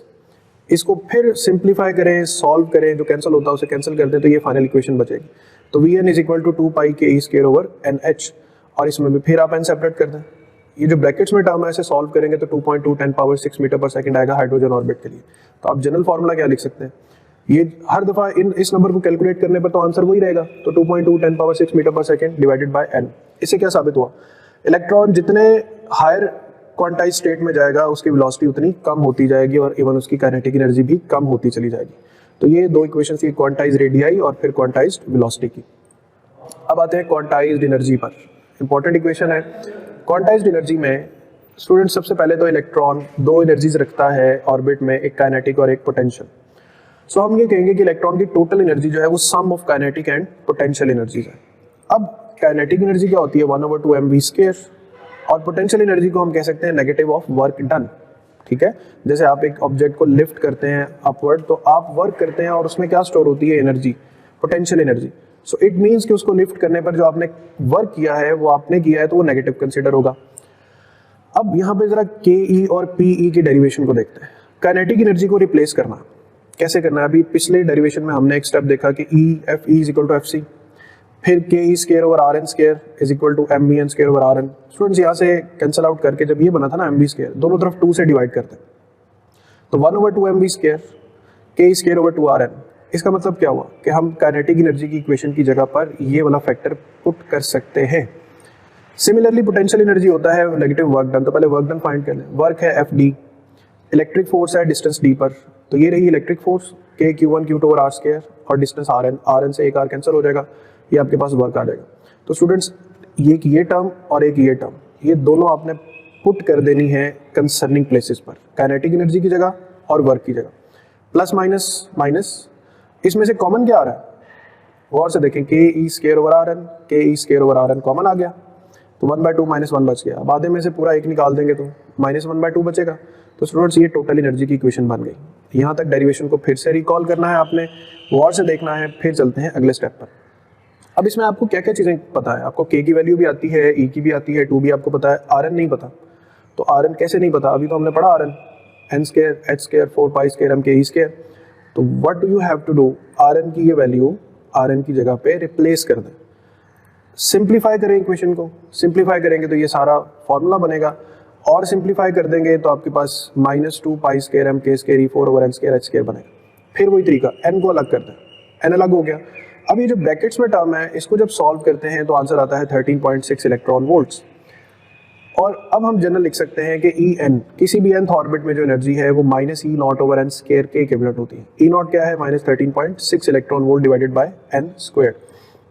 तो E2 क्या होगा, E0/4, E3 क्या होगा, -E0/9, E4 क्या होगा, -E0/16। सवाल ये है एनर्जी बढ़ रही है कि कम हो रही। देखिए स्टूडेंट्स, अगर यहाँ पे नेगेटिव साइन ना होता ना तो फिर चूंकि डिवाइडर बढ़ रहा है तो एनर्जी कम होती, लेकिन चूंकि यहाँ पे नेगेटिव साइन है तो इट मीन्स कि जैसे जैसे हायर एनर्जी स्टेट में जाते हैं इलेक्ट्रॉन की टोटल एनर्जी जो है वो पहले से बढ़ना शुरू होती है, क्योंकि वो लेस नेगेटिव होना शुरू हो जाती है। तो इसके बाद हम एटॉमिक स्पेक्ट्रा पर आते हैं कि एटॉमिक स्पेक्ट्रा की इक्वेशन क्या है। तो सबसे पहले तो मैं आपको ये वाले जो पार्ट है जो बुक से मैंने क्रॉप किया है कि ये रही 13.6 इलेक्ट्रॉन वोल्ट एनर्जी। स्टूडेंट्स देखें कि सेकेंड ऑर्बिट में एनर्जी कितनी रहेगी, -3.4, थर्ड ऑर्बिट में -1.5 और इनफाइनाइट स्टेट में एनर्जी 0 हो जाएगी। बुक में एमसीक्यूज आ सकते हैं कि अगर इलेक्ट्रॉन सेकंड ऑर्बिट से फर्स्ट ऑर्बिट में जंप करे तो कितनी एनर्जी रिलीज होगी, तो आप सिंपली 13.6 में से 3.40 को माइनस कर दें। अब एटॉमिक स्पेक्ट्रा का कॉन्सेप्ट क्या है कि स्टूडेंट्स लेट्स से कि nth ऑर्बिट में एक इलेक्ट्रॉन है और ये जंप करता है p ऑर्बिट में और इमिट करता है एक फोटोन ऑफ एनर्जी। तो इक्वेशन यही बनी ना, HF फोटोन की एनर्जी बराबर है En माइनस EP के। इसी इक्वेशन को पकड़ के थोड़ा सा डी एक्सप्लोर कर लेते हैं। HC ओवर लैम्डा ये हो गया HF की जगह पर, En को हम लिख सकते हैं -E0 ओवर n² और EP को लिख सकते हैं -E0 ओवर p², यानी energy of electron in nth orbit, energy of electron in pth orbit. अच्छा, प्लस माइनस माइनस हो जाएगा तो यहाँ पर हमारे पास, और यहाँ पर माइनस साइन आएगा तो माइनस माइनस प्लस हो जाएगा, तो -E0 over n² plus E0 over p²। I am again recalling students, यहाँ पे प्लस साइन नहीं है, यहाँ पे माइनस साइन आएगा तो माइनस माइनस प्लस हो जाएगा। अब ये टर्म प्लस हो जाएगी, ये टर्म माइनस हो जाएगी, जिसको तरतीब से लिख देते हैं E0 over p² minus E0 over n²। इसमें से E0 कॉमन आ जाएगा और 1 over p² minus 1 over n² जो है ये सेपरेट हो जाएगा। नाउ HC को उस तरफ डिवाइड करेंगे तो E0 over HC 1 over p² minus 1 over n²। अब ये जो E0 ओवर HC है स्टूडेंट्स, इसको रेडबर्ग्स कांस्टेंट कहते हैं। तो यही वो रेडबर्ग्स कांस्टेंट है जिसकी वैल्यू मैंने आपको पिछले लेक्चर में बताई थी, RH is equal to E naught over H C. तो ये आर एच की रेडबर्ग्स कांस्टेंट की वैल्यू थी, आप दोबारा रिकॉल कर सकते हैं। अब इसमें दो अहम आइडियाज़ के एक्साइटेशन एनर्जी क्या होती है। स्टूडेंट्स, इलेक्ट्रॉन को सेकंड से फोर्थ में भेजना है तो एक्साइट करना है, फर्स्ट से फिफ्थ में भेजना है एक्साइट करना है। तो एक्साइटेशन का मतलब होता है कि इलेक्ट्रॉन रहेगा एटम के अंदर ही मगर अपना एनर्जी स्टेट चेंज करेगा। तो एक्साइटेशन एनर्जी होती है EN minus EP। Ionization energy क्या होती है कि इलेक्ट्रॉन को एटम में से निकाल दिया जाए। निकालने का मतलब है कि उसे किस स्टेट में भेज दें, इनफाइनाइट में। तो E ionization is equal to E infinity minus EP, कोई भी सर्टेन स्टेट है। अब ये जो E इन्फिनिटी है ये तो जीरो होता है, फिर साथ माइनस है और फिर EP है। फर्स्ट करें सेकंड ऑर्बिट में से इलेक्ट्रॉन को आयोनाइज करना, तो स्टूडेंट्स इसी एनर्जी को पॉजिटिव कंसीडर कर लें क्योंकि इसका माइनस इस माइनस से मल्टीप्लाई होकर पॉजिटिव भी हो जाएगा। तो सेकंड ऑर्बिट की आयोनाइजेशन एनर्जी क्या है 3.40, फर्स्ट ऑर्बिट की आयोनाइजेशन एनर्जी क्या है 13.60। तो ये एक्साइटेशन और आयोनाइजेशन का डिफरेंस है। ये सारे क्वांटाइजेशन फैक्ट्स को गौर से सुनिए, समझिए, इंशाल्लाह आपको ये लेक्चर बहुत अच्छा समझ आएगा। स्टूडेंट्स, मोस्ट अवेटेड लेक्चर था आज का, discovery and production of X-rays. तो इस लेक्चर पे आज हम डिटेल डिस्कशन करेंगे। मेरे लेक्चर्स अगर लेंथी हो भी जाते हैं तो आई विल सजेस्ट कि आप एक दफ़ा पूरा लेक्चर सुने ज़रूर, क्योंकि वीडियो लेक्चर्स पे सुनना नो डाउट एक मुश्किल काम होता है। मैं भी अगर किसी का लेक्चर सुनूंगा तो बेसब्री होती है कि ये कब ख़त्म होगा, ये बात समझ क्यों नहीं आ रही। तो साइंस में बच्चों कनेक्टिविटी ज़रूरी है। जब तक आप कनेक्टिंग नहीं करेंगे, चीज़ों को जोड़ेंगे नहीं एक पॉइंट को दूसरे पॉइंट से, और फिर बैकग्राउंड को थोड़ा सा अंडरस्टैंडिंग करेंगे, तो आज का जो एक्सरे का टॉपिक है ये मैंने पूरी कोशिश की है कि आपको बड़े इजी वे में समझाऊं, बट शर्त ये है कि आप पूरा एंड तक वीडियो देखें ताकि कोई कमी ना रह जाए आपकी अंडरस्टैंडिंग में। तो सबसे पहले तो हम ये जो वर्ड एक्सरे है, एक्सरेज इस दौर में तरक्की याफ्ता ममालिक में, मेडिकल इंडस्ट्रीज़ में या फिर इंजीनियरिंग फील्ड्स में इस्तेमाल होने वाली एक एक्सेस यूज़ में एक ऐसी वेव है जो बहुत हाई एनर्जी वेव है। इसे बहुत डराया भी जाता है कि बहुत ज़्यादा एक्सरेज जो है वो मेडिकली नहीं करवाने चाहिए, ये डेंजरस रेज हैं। तो इसमें कुछ इसकी सीधा सी पहचान ये है कि एक्सरेज जो है वो इलेक्ट्रोमैग्नेटिक वेव्स हैं। इलेक्ट्रोमैग्नेटिक हैं तो इसका मतलब है दे travel with the speed of light 3 × 10⁸। फिर नंबर 2 प्रॉपर्टी जो आपने इनके इंट्रोडक्शन में याद रखनी है, बहुत हाई एनर्जी वेव्स होती हैं। इनकी जो वेवलेंथ होती है उसकी रेंज 0.1 एंगस्ट्रॉम से लेकर 100 एंगस्ट्रॉम तक हो सकती है। तो 0.1 angstrom up to 100 angstrom it can be the wavelength of X-rays. फिर इसमें आगे कैटेगराइज करेंगे हम सॉफ्ट एक्सरेज या फिर हार्ड एक्सरेज को, जबकि 1 एंगस्ट्रॉम याद रखना है ये इक्वल होता है 10⁻⁻10 मीटर्स के। एक्सरेज को डिस्कवर किया था एक साइंटिस्ट विलियम के रॉन्जन, इसे सिंपल आप विलियम रॉन्जन भी कह सकते हैं, और डिस्कवर किया था 1895 में। इसके बाद मजीद डिटेल में जाएंगे एक्सरेज में। अब पहले हम जरा कॉन्सेप्चुअल बैकग्राउंड्स पे आ रहे हैं। कॉन्सेप्चुअल बैकग्राउंड बच्चों ये है कि जब कभी इलेक्ट्रॉन एक ट्रांजिशन परफॉर्म करता है तो E2 माइनस E1 कोई भी ट्रांजिशन है तो उससे एक फोटोन एमिट होता है। हर फोटोन की एक सर्टेन एनर्जी होती है। ये एनर्जी या उसकी वेवलेंथ डिसाइड करती है कि ये किस रीजन ऑफ इलेक्ट्रोमैग्नेटिक स्पेक्ट्रम में फॉल करता है। मिसाल के तौर पे अगर हम बात करें हाइड्रोजन एटम की, जो कि एक बहुत लाइटर एटम है, यानी यूनिवर्स का सबसे लाइटर एटम ही हाइड्रोजन है। अब बोहर एटॉमिक मॉडल में इसके एनर्जी लेवल्स की डायग्राम बनी हुई है। जो सबसे पहला लेवल है उसकी एनर्जी है -13.6 इलेक्ट्रॉन वोल्ट, सेकंड की एनर्जी है -3.4 इलेक्ट्रॉन वोल्ट, और इनफाइनाइट ऑर्बिटल की एनर्जी है 0। मिसाल के तौर पे अगर इलेक्ट्रॉन हाइड्रोजन के सेकंड ऑर्बिट से फर्स्ट में फॉल करेगा तो एनर्जी रिलीज होगी E2 माइनस E1। ठीक है, इन दोनों का डिफरेंस ले लेना है, वो तकरीबन 10.2 इलेक्ट्रॉन वोल्ट के करीब एनर्जी आएगी। अब ये जो एनर्जी है ये एक ऐसे फोटोन की एनर्जी है जो इस ट्रांजिशन से रिलीज हुआ है। अब ये जो फोटोन, ये जो एनर्जी है बच्चों, इसका जो लेवल है वो अल्ट्रा वायलेट रेडिएशन में आता है। अच्छा, अगर इससे भी ग्रेटर डिस्टेंस इलेक्ट्रॉन फॉल करेगा तब भी फोटोन एनर्जी अल्ट्रा वायलेट में फॉल करेगी। हत्ता कि इलेक्ट्रॉन अगर इनफाइनाइट से फर्स्ट ऑर्बिट में फॉल करे, इनफाइनाइट से फर्स्ट ऑर्बिट में फॉल करे तो 0 एनर्जी है इन्फिनिटी की, माइनस का साइन एज इट इज, और फर्स्ट ऑर्बिट की एनर्जी कितनी है -13.6 इलेक्ट्रॉन वोल्ट। तो कितने मैक्सिमम एनर्जी का फोटोन एमिट हो सकता है 13.6, which still lies in the ultra violet reason. अब 13.6 electron volt belongs to UV radiation. यानी हम आसान लफ्जों में समराइज कर लें कि बच्चों हाइड्रोजन एटम से या लाइटर एटम्स में से अगर मैक्सिमम कोई एनर्जी इमिट हो सकती है किसी फोटोन की, तो it is none other than ultra violet. अब मैं अल्ट्रा वायलेट पे इतना फोकस क्यों कर रहा हूं, तो जरा हम नजर दौड़ाते हैं इलेक्ट्रोमैग्नेटिक स्पेक्ट्रम पर। Gamma, X-rays, ultra violet, visible, infrared, microwaves, radio waves, इस सिमत में एनर्जी बढ़ती है। अब और करें, हाइड्रोजन से ये 3 लाइंस जो है वो इमिट होती, या इंफ्रारेड जैसे पास्ट एंड ब्रैकेट सीरीज है, विजिबल है तो बाल्मर सीरीज है, और 11 सीरीज है तो ultra violet. But hydrogen X-rays emit नहीं कर पा रहा। क्यों नहीं कर पा रहा? उसकी वजह कि हाइड्रोजन के एनर्जी लेवल्स इतने कम एनर्जी रखते हैं जो एक्सरे के ऑर्डर में आते ही नहीं है। एक्सरेज की एनर्जी तो होती है किलोज ऑफ इलेक्ट्रॉन वोल्ट्स में, यानी थाउजेंड्स ऑफ इलेक्ट्रॉन वोल्ट का एनर्जी गैप हो तब कहीं जाके इमिट होगी एक्सरेज। इसका मतलब कि यहां पर हमें सिंपली निग्लेक्ट करना पड़ेगा लाइटर एटम्स को। हम लाइटर एटम्स को एक्सरेज प्रोड्यूस करने के लिए यूज नहीं कर सकते। यहां पर एक फॉर्मूला आपने ध्यान में रखना है कि हाइड्रोजन के लिए जो एटॉमिक एनर्जी लेवल्स हैं उनकी एनर्जी फाइंड करनी हो तो उसका जनरल फॉर्मूला है -13.6 डिवाइडेड बाय n स्क्वायर्ड। ये बोहर एटॉमिक मॉडल में भी है कि जो n स्क्वायर्ड है ये शेल नंबर है। n2 हो जाएगा तो यहाँ पे 4 आ जाएगा, n3 हो जाएगा तो यहाँ पे 9 आ जाएगा। And remember this formula is valid only for hydrogen. अभी आगे मैं आपको वो फॉर्मूला भी बताऊंगा जो किसी भी पीरियोडिक टेबल के एटम के लिए वैलिड हो सकता है। तो यहां तक इस एक पेज से आपने जो इंफॉर्मेशन याद रखनी है कि लाइटर एटम्स एक्सरेज प्रोड्यूस नहीं कर सकते। उसकी वजह एक्सरेज के फोटॉन्स की एनर्जी होती है of the order of kilo electron volts.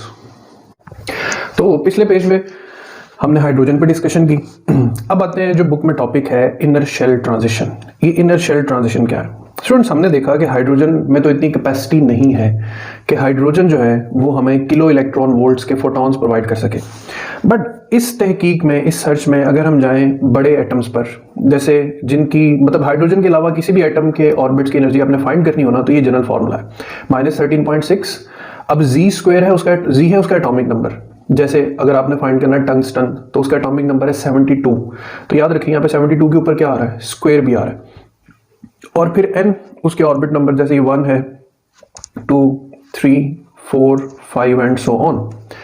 अब इनर शेल ट्रांजिशंस ये है स्टूडेंट्स कि अगर हम बहुत हैवी न्यूक्लियस या हैवी एटम लें, ऐसा एटम जिसका Z बहुत ज्यादा हाई हो और उसका जो मेल्टिंग पॉइंट है वो भी बहुत ज्यादा हाई हो, तो एक्सरेज प्रोड्यूस करने के लिए जो मेटल हमें अडॉप्ट करनी है, जो मेटल हमें यूज करनी है, उसके ये 2 पैरामीटर्स होना बहुत जरूरी है। एक, उसका एटॉमिक नंबर बहुत हाई हो, नंबर 2, उसका मेल्टिंग पॉइंट भी हाई हो। अब देखें, जैसे टंगस्टन यूज करते हैं तो इस टंगस्टन में 72 प्रोटॉन्स हैं। इस टंगस्टन में जो इलेक्ट्रॉन्स नियरेस्ट के शेल में एग्जिस्ट करेंगे, ठीक है, फिर उसके बाद जो इलेक्ट्रॉन्स एल शेल में एग्जिस्ट करेंगे, ऑटोमेटिकली उनकी एनर्जी जो है वो डिफरेंट होती चली जाएंगी।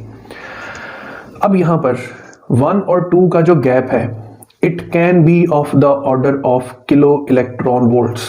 उसकी वजह देखें, जी स्क्वायर है ना, तो जब आप 72 का स्क्वायर लेंगे तो ऑटोमेटिकली बात थाउजेंड्स में चली जाएगी। अब इनर शेल ट्रांजिशन क्या है? पहली बात के बड़े एटम्स में या हैवी एलिमेंट्स में जो फर्स्ट इलेक्ट्रॉन्स हैं, जैसे के शेल का इलेक्ट्रॉन है या एल शेल का इलेक्ट्रॉन है, ये न्यूक्लियस के साथ बहुत टाइटली बाउंड है, क्योंकि न्यूक्लियस इन पे +72 की अट्रैक्शन जो है वो अप्लाई कर रहा है। अब इतना टाइटली बाउंड इलेक्ट्रॉन उसे रिमूव करना है तो कैसे? उसे रिमूव करने के लिए स्टूडेंट्स हमें बाहर से इनको इलेक्ट्रॉन से हिट करना पड़ेगा। ऐसे इलेक्ट्रॉन से जिनकी एनर्जी 10⁻³ से लेकर 10⁻⁶ इलेक्ट्रॉन वोल्ट्स तक हो, तब कहीं जाके मुमकिन है कि ये इलेक्ट्रॉन इस इलेक्ट्रॉन को हिट करे और इसको यहां से रिमूव करे। तो यहां पर क्या क्रिएट होगी? एक वैकेंसी क्रिएट होगी। अब ये जो वैकेंसी क्रिएट होगी, इसको फिल करने के लिए L से भी इलेक्ट्रॉन फॉल कर सकता है, M से भी फॉल कर सकता है, N से भी फॉल कर सकता है, यानी कहीं से भी ये ट्रांजिशन परफॉर्म हो सकता है। बस याद रहे कि इस ट्रांजिशन में जो भी फोटोन इमिट होगा उसकी energy of the order of क्या होगी? Kilo electron volts, which will belong to which radiation? X-rays. Alright, now अब यहां पे थोड़ा सा एक हमें सीक्वेंस जरा ज़हन में रखना है। अगर के शेल से इलेक्ट्रॉन रिमूव हुआ है, उसे एल से इलेक्ट्रॉन ने आके फिलअप किया है, तो जो लाइन इमिट होगी उसको हम नाम देंगे के अल्फा लाइन का। m से k में इलेक्ट्रॉन फॉल किया है तो इसको हम नाम देंगे k बीटा लाइन का। n से k में फॉल करेगा तो it will be named as k gamma line. मैंने यहाँ पे तीनों ट्रांजिशंस लिखे हुए हैं। ये हमारे पास है k series, k alpha l minus के, k बीटा m माइनस के, k गैमा n माइनस के। इसका जो ऑर्डर है एनर्जी का वो मैंने यहाँ पे लिखा हुआ है कि अगर एनर्जी का ऑर्डर देखें तो k गैमा ये सबसे बड़ा जंप है, k गैमा, फिर उससे छोटा जंप k बीटा, फिर सबसे छोटा जंप k अल्फा। तो एनर्जी ऑर्डर याद रखना है कि k gamma energy is greater than beta is greater than alpha. तो ये ट्रांजिशंस जो हैं ये इन केस ऑफ एमसीक्यूज आपको काम आ सकते हैं, इनको माइंड में रखना है। फिर इसी तरह n मुमकिन है कि इलेक्ट्रॉन l शेल से भी रिमूव हो सकता है। तो अगर l शेल को फिल करेंगे for example m n o, यहां से इलेक्ट्रॉन आके फिल करेंगे तो एज इट इज ये कहलाएगा l alpha, l beta and l gamma.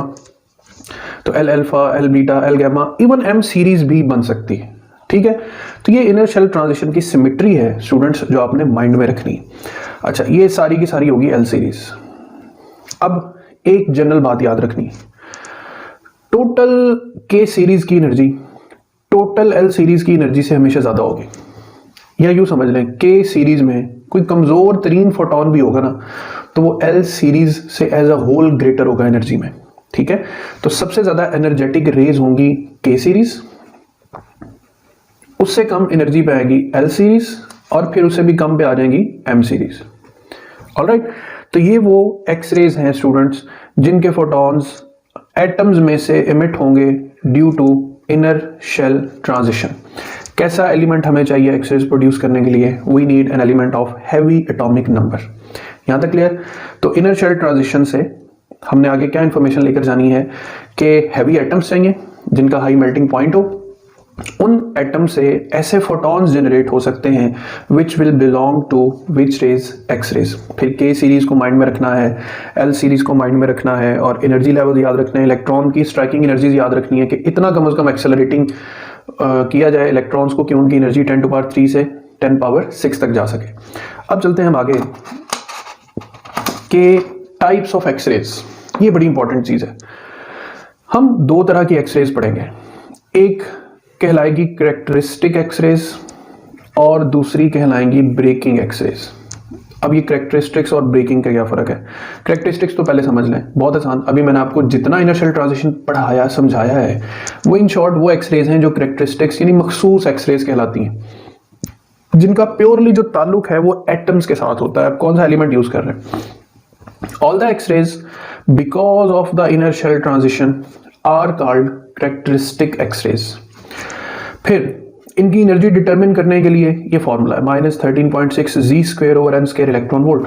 अब देखें इनमें चूंकि जी इन्वॉल्व हो रहा है, एटॉमिक नंबर इन्वॉल्व हो रहा है, इसका मतलब है कैरेक्टरिस्टिक्स एक्स रेज की एनर्जी का ताल्लुक ही किसके साथ है? एटॉमिक नंबर के साथ। और इसको जो है वो मोजले लॉ से हम बहुत इजी अंडरस्टैंड कर सकते हैं कि जो कैरेक्टरिस्टिक रेडिएशन की फ्रीक्वेंसी है, कैरेक्टरिस्टिक रेडिएशन कौन सी थी? के अल्फा कैरेक्टरिस्टिक एक्सरे थी, के बीटा कैरेक्टरिस्टिक एक्सरे थी, के गैमा कैरेक्टरिस्टिक एक्सरे थी। तो के अल्फा की जो एनर्जी है या के अल्फा की जो फ्रीक्वेंसी है वो डायरेक्टली प्रोपोर्शनल होगी उस एलिमेंट के एटॉमिक नंबर के। यानी अगर आप एलिमेंट चेंज करेंगे उसका एटॉमिक नंबर बढ़ जाएगा, तो याद रखें उसके के अल्फा की एनर्जी भी बढ़ जाएगी। होगा वो उसका के अल्फा ही, लेकिन वो पहले एलिमेंट से ज्यादा एनर्जेटिक होगा। तो याद रखना है कैरेक्टरिस्टिक एक्स रेज क्यों प्रोड्यूस होती है? Due to inner shell transition. इनकी एनर्जी डिटरमिन करने के लिए ये इक्वेशन है। इनकी जो एनर्जी की डिपेंडेंस है वो फ्रीक्वेंसी पर है और square root of frequency directly proportional to atomic number है। इन शॉर्ट अगर हम यहाँ पे एक ग्राफ ड्रॉ करें between square root of characteristics frequency and atomic number तो we will get a straight line. यहाँ तक क्लियर? अब आते हैं कि what are the breaking x rays. इसको थोड़ा सा तहम्मुल से सुनना है। ब्रेकिंग एक्स रेज ये हैं कि स्टूडेंट्स हमने पढ़ रखा है कि अगर कोई चार्ज रेस्ट पर हो तो वो सिर्फ इलेक्ट्रिक फील्ड प्रोड्यूस करता है। अगर कोई चार्ज यूनिफॉर्म स्पीड से मूव करे तो वो प्रोड्यूस करता है मैग्नेटिक फील्ड। लेकिन अगर कोई चार्ज फॉर एग्जांपल किसी वायर में अप और डाउन ऑसिलेट करता है या एक्सेलरेट करता है या डीसेलरेट करता है, यानी उसकी स्पीड क्या होती है? Non uniform. ठीक है, तो ऐसा चार्ज आपको क्रिएट करके देगा स्पेस में electromagnetic wave. Electromagnetic wave, x-ray भी क्या था? Obviously electromagnetic wave. अब what would be the rate of acceleration और डीसेलरेशन? देखें, अगर कोई electron kilos of electron volt या किलो थाउजेंड्स ऑफ वोल्ट से एक्सेलरेट या डी एक्सेलरेट करेगा तो उसकी एनर्जी कन्वर्ट होगी एक फोटोन की एनर्जी में। इसकी मैं आपको मिसाल, एक आसान सी मिसाल दूंगा, फिर आगे जाके हम इसको एक्सपेरिमेंट में भी देखेंगे कि मेटल जो होते हैं they are enriched with electrons, यानी इनकी एक फील्ड है जो फील्ड इलेक्ट्रॉन्स को रिपेल करने का काम कर सकती है। ये नेगेटिव चार्ज की फील्ड है, इनटू द पेज होती।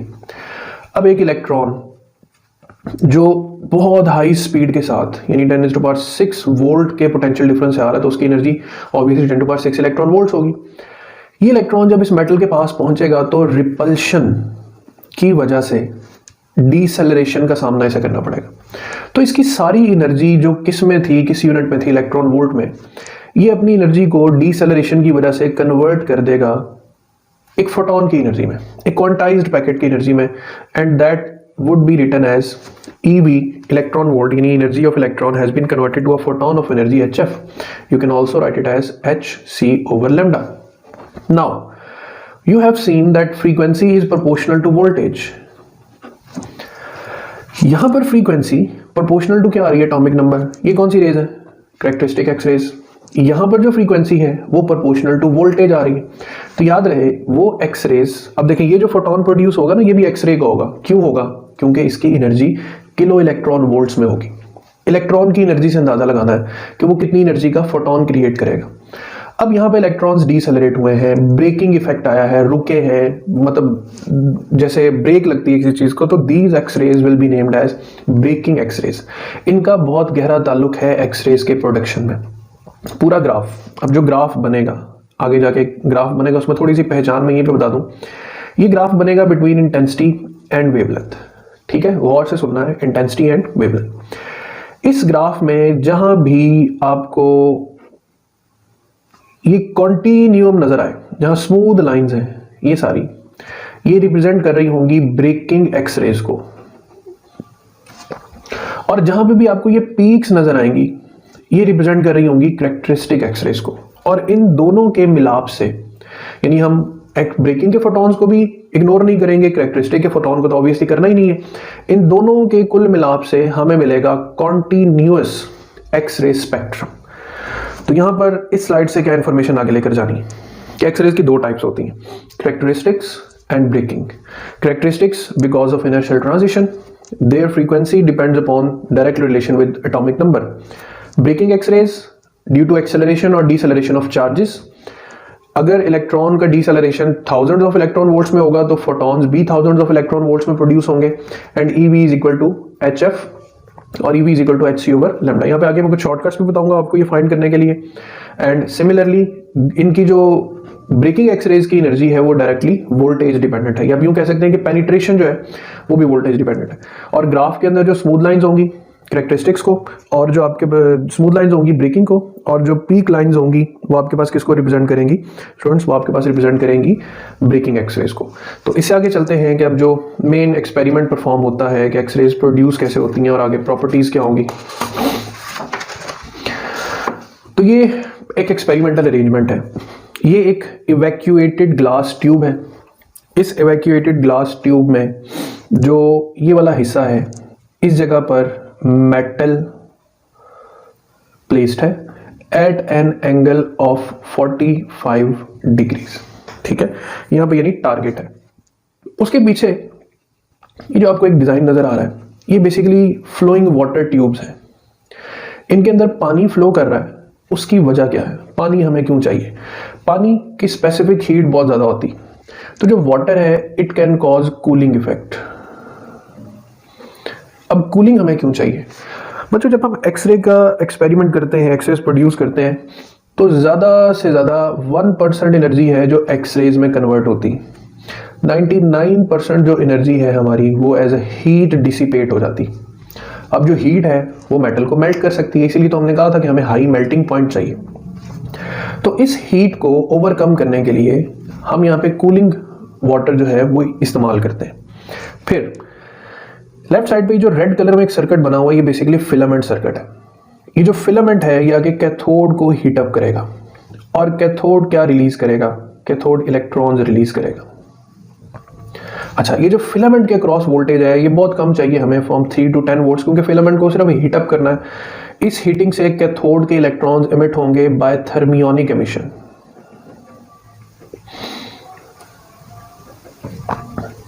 इलेक्ट्रॉन्स कई तरह से इमिट करवाए जा सकते हैं, उनमें से जो फिलहाल यूज करेंगे हम वो है thermionic emission.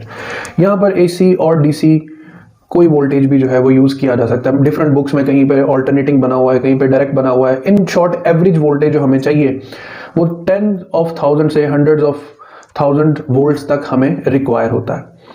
So now what will happen कि यहाँ से जैसे ही फिलामेंट हम प्रोवाइड करेंगे। अच्छा, ये स्टार्टिंग जो ट्यूब थी वो विलियम रॉन्जन ने डेवलप की, लेकिन एक छोटी सी इंफॉर्मेशन देता चलूं कि 1913 में विलियम कूलिज ने मॉडर्न एक्सरे ट्यूब बनाई थी। इस मॉडर्न एक्सरे ट्यूब में हम इंडिपेंडेंटली दो चीजें कंट्रोल कर सकते थे, एक द इंटेंसिटी ऑफ एक्सरेज और एक the energy of X-rays. Intensity का ताल्लुक करंट के साथ है, एनर्जी का ताल्लुक वोल्टेज के साथ है। यानी इन शॉर्ट हम मॉडर्न एक्सरे ट्यूब में जो इंटेंसिटी ऑफ एक्सरेज है और एनर्जी ऑफ एक्सरेज है उसको इंडिपेंडेंटली कंट्रोल कर सकते हैं। यानी हम चाहे तो इंटेंसिटी सेम रखें, एनर्जी बढ़ा लें, हम चाहे तो एनर्जी सेम रखें और इंटेंसिटी इंक्रीज कर लें। तो इसे मॉडर्न एक्सरे ट्यूब कहा जाता है, which was invented by William Coolidge. अब होना क्या है, ग्राफ जेन में रहे। इंटेंसिटी का मतलब क्या था पहले भी बता चुका हूं, नंबर ऑफ फोटॉन्स। ऑलराइट, तो इस तरह वेवलेंथ को यूं ध्यान में रखें कि इस तरफ आएगी लॉन्गर वेवलेंथ और इस तरफ आएगी शॉर्ट वेवलेंथ। अब आते हैं सबसे पहले फोटोन पर कि सबसे पहले फोटोन ने क्या करना है। लेट्स से आपने जैसे ही फिलामेंट को ऑन किया है, इलेक्ट्रॉन्स एमिट होना शुरू हुए हैं। वो बहुत पहला वेरी फर्स्ट इलेक्ट्रॉन जो यहां से निकला है और इतने हैवी पोटेंशियल डिफरेंस से एक्सेलरेट करता हुआ जैसे ही वो मेटल के करीब जाएगा, तो भी मैंने बताया कि metal are enriched with electrons. इस इलेक्ट्रॉन को यहां पर हैवी डीसेलरेशन का सामना होगा। सो इस डीसेलरेशन से इसकी सारी की सारी एनर्जी एक फोटोन में कन्वर्ट हो जाएगी। सो वी कैन राइट कि इस इलेक्ट्रॉन के पास एनर्जी क्या थी, EV, which has been now converted into HF। अब यहां पर साथ मैक्सिमम लिखा है बुक में। मैक्सिमम ये शो करता है कि ये वो एक्सरे फोटोन है बच्चों जो इस पूरे एक्सपेरिमेंट में सबसे ज्यादा फ्रीक्वेंसी वाला फोटोन होगा। इसके बाद इतनी फ्रीक्वेंसी नहीं प्रोड्यूस होगी, यानी ये फ्रीक्वेंसी मैक्सिमम होगी।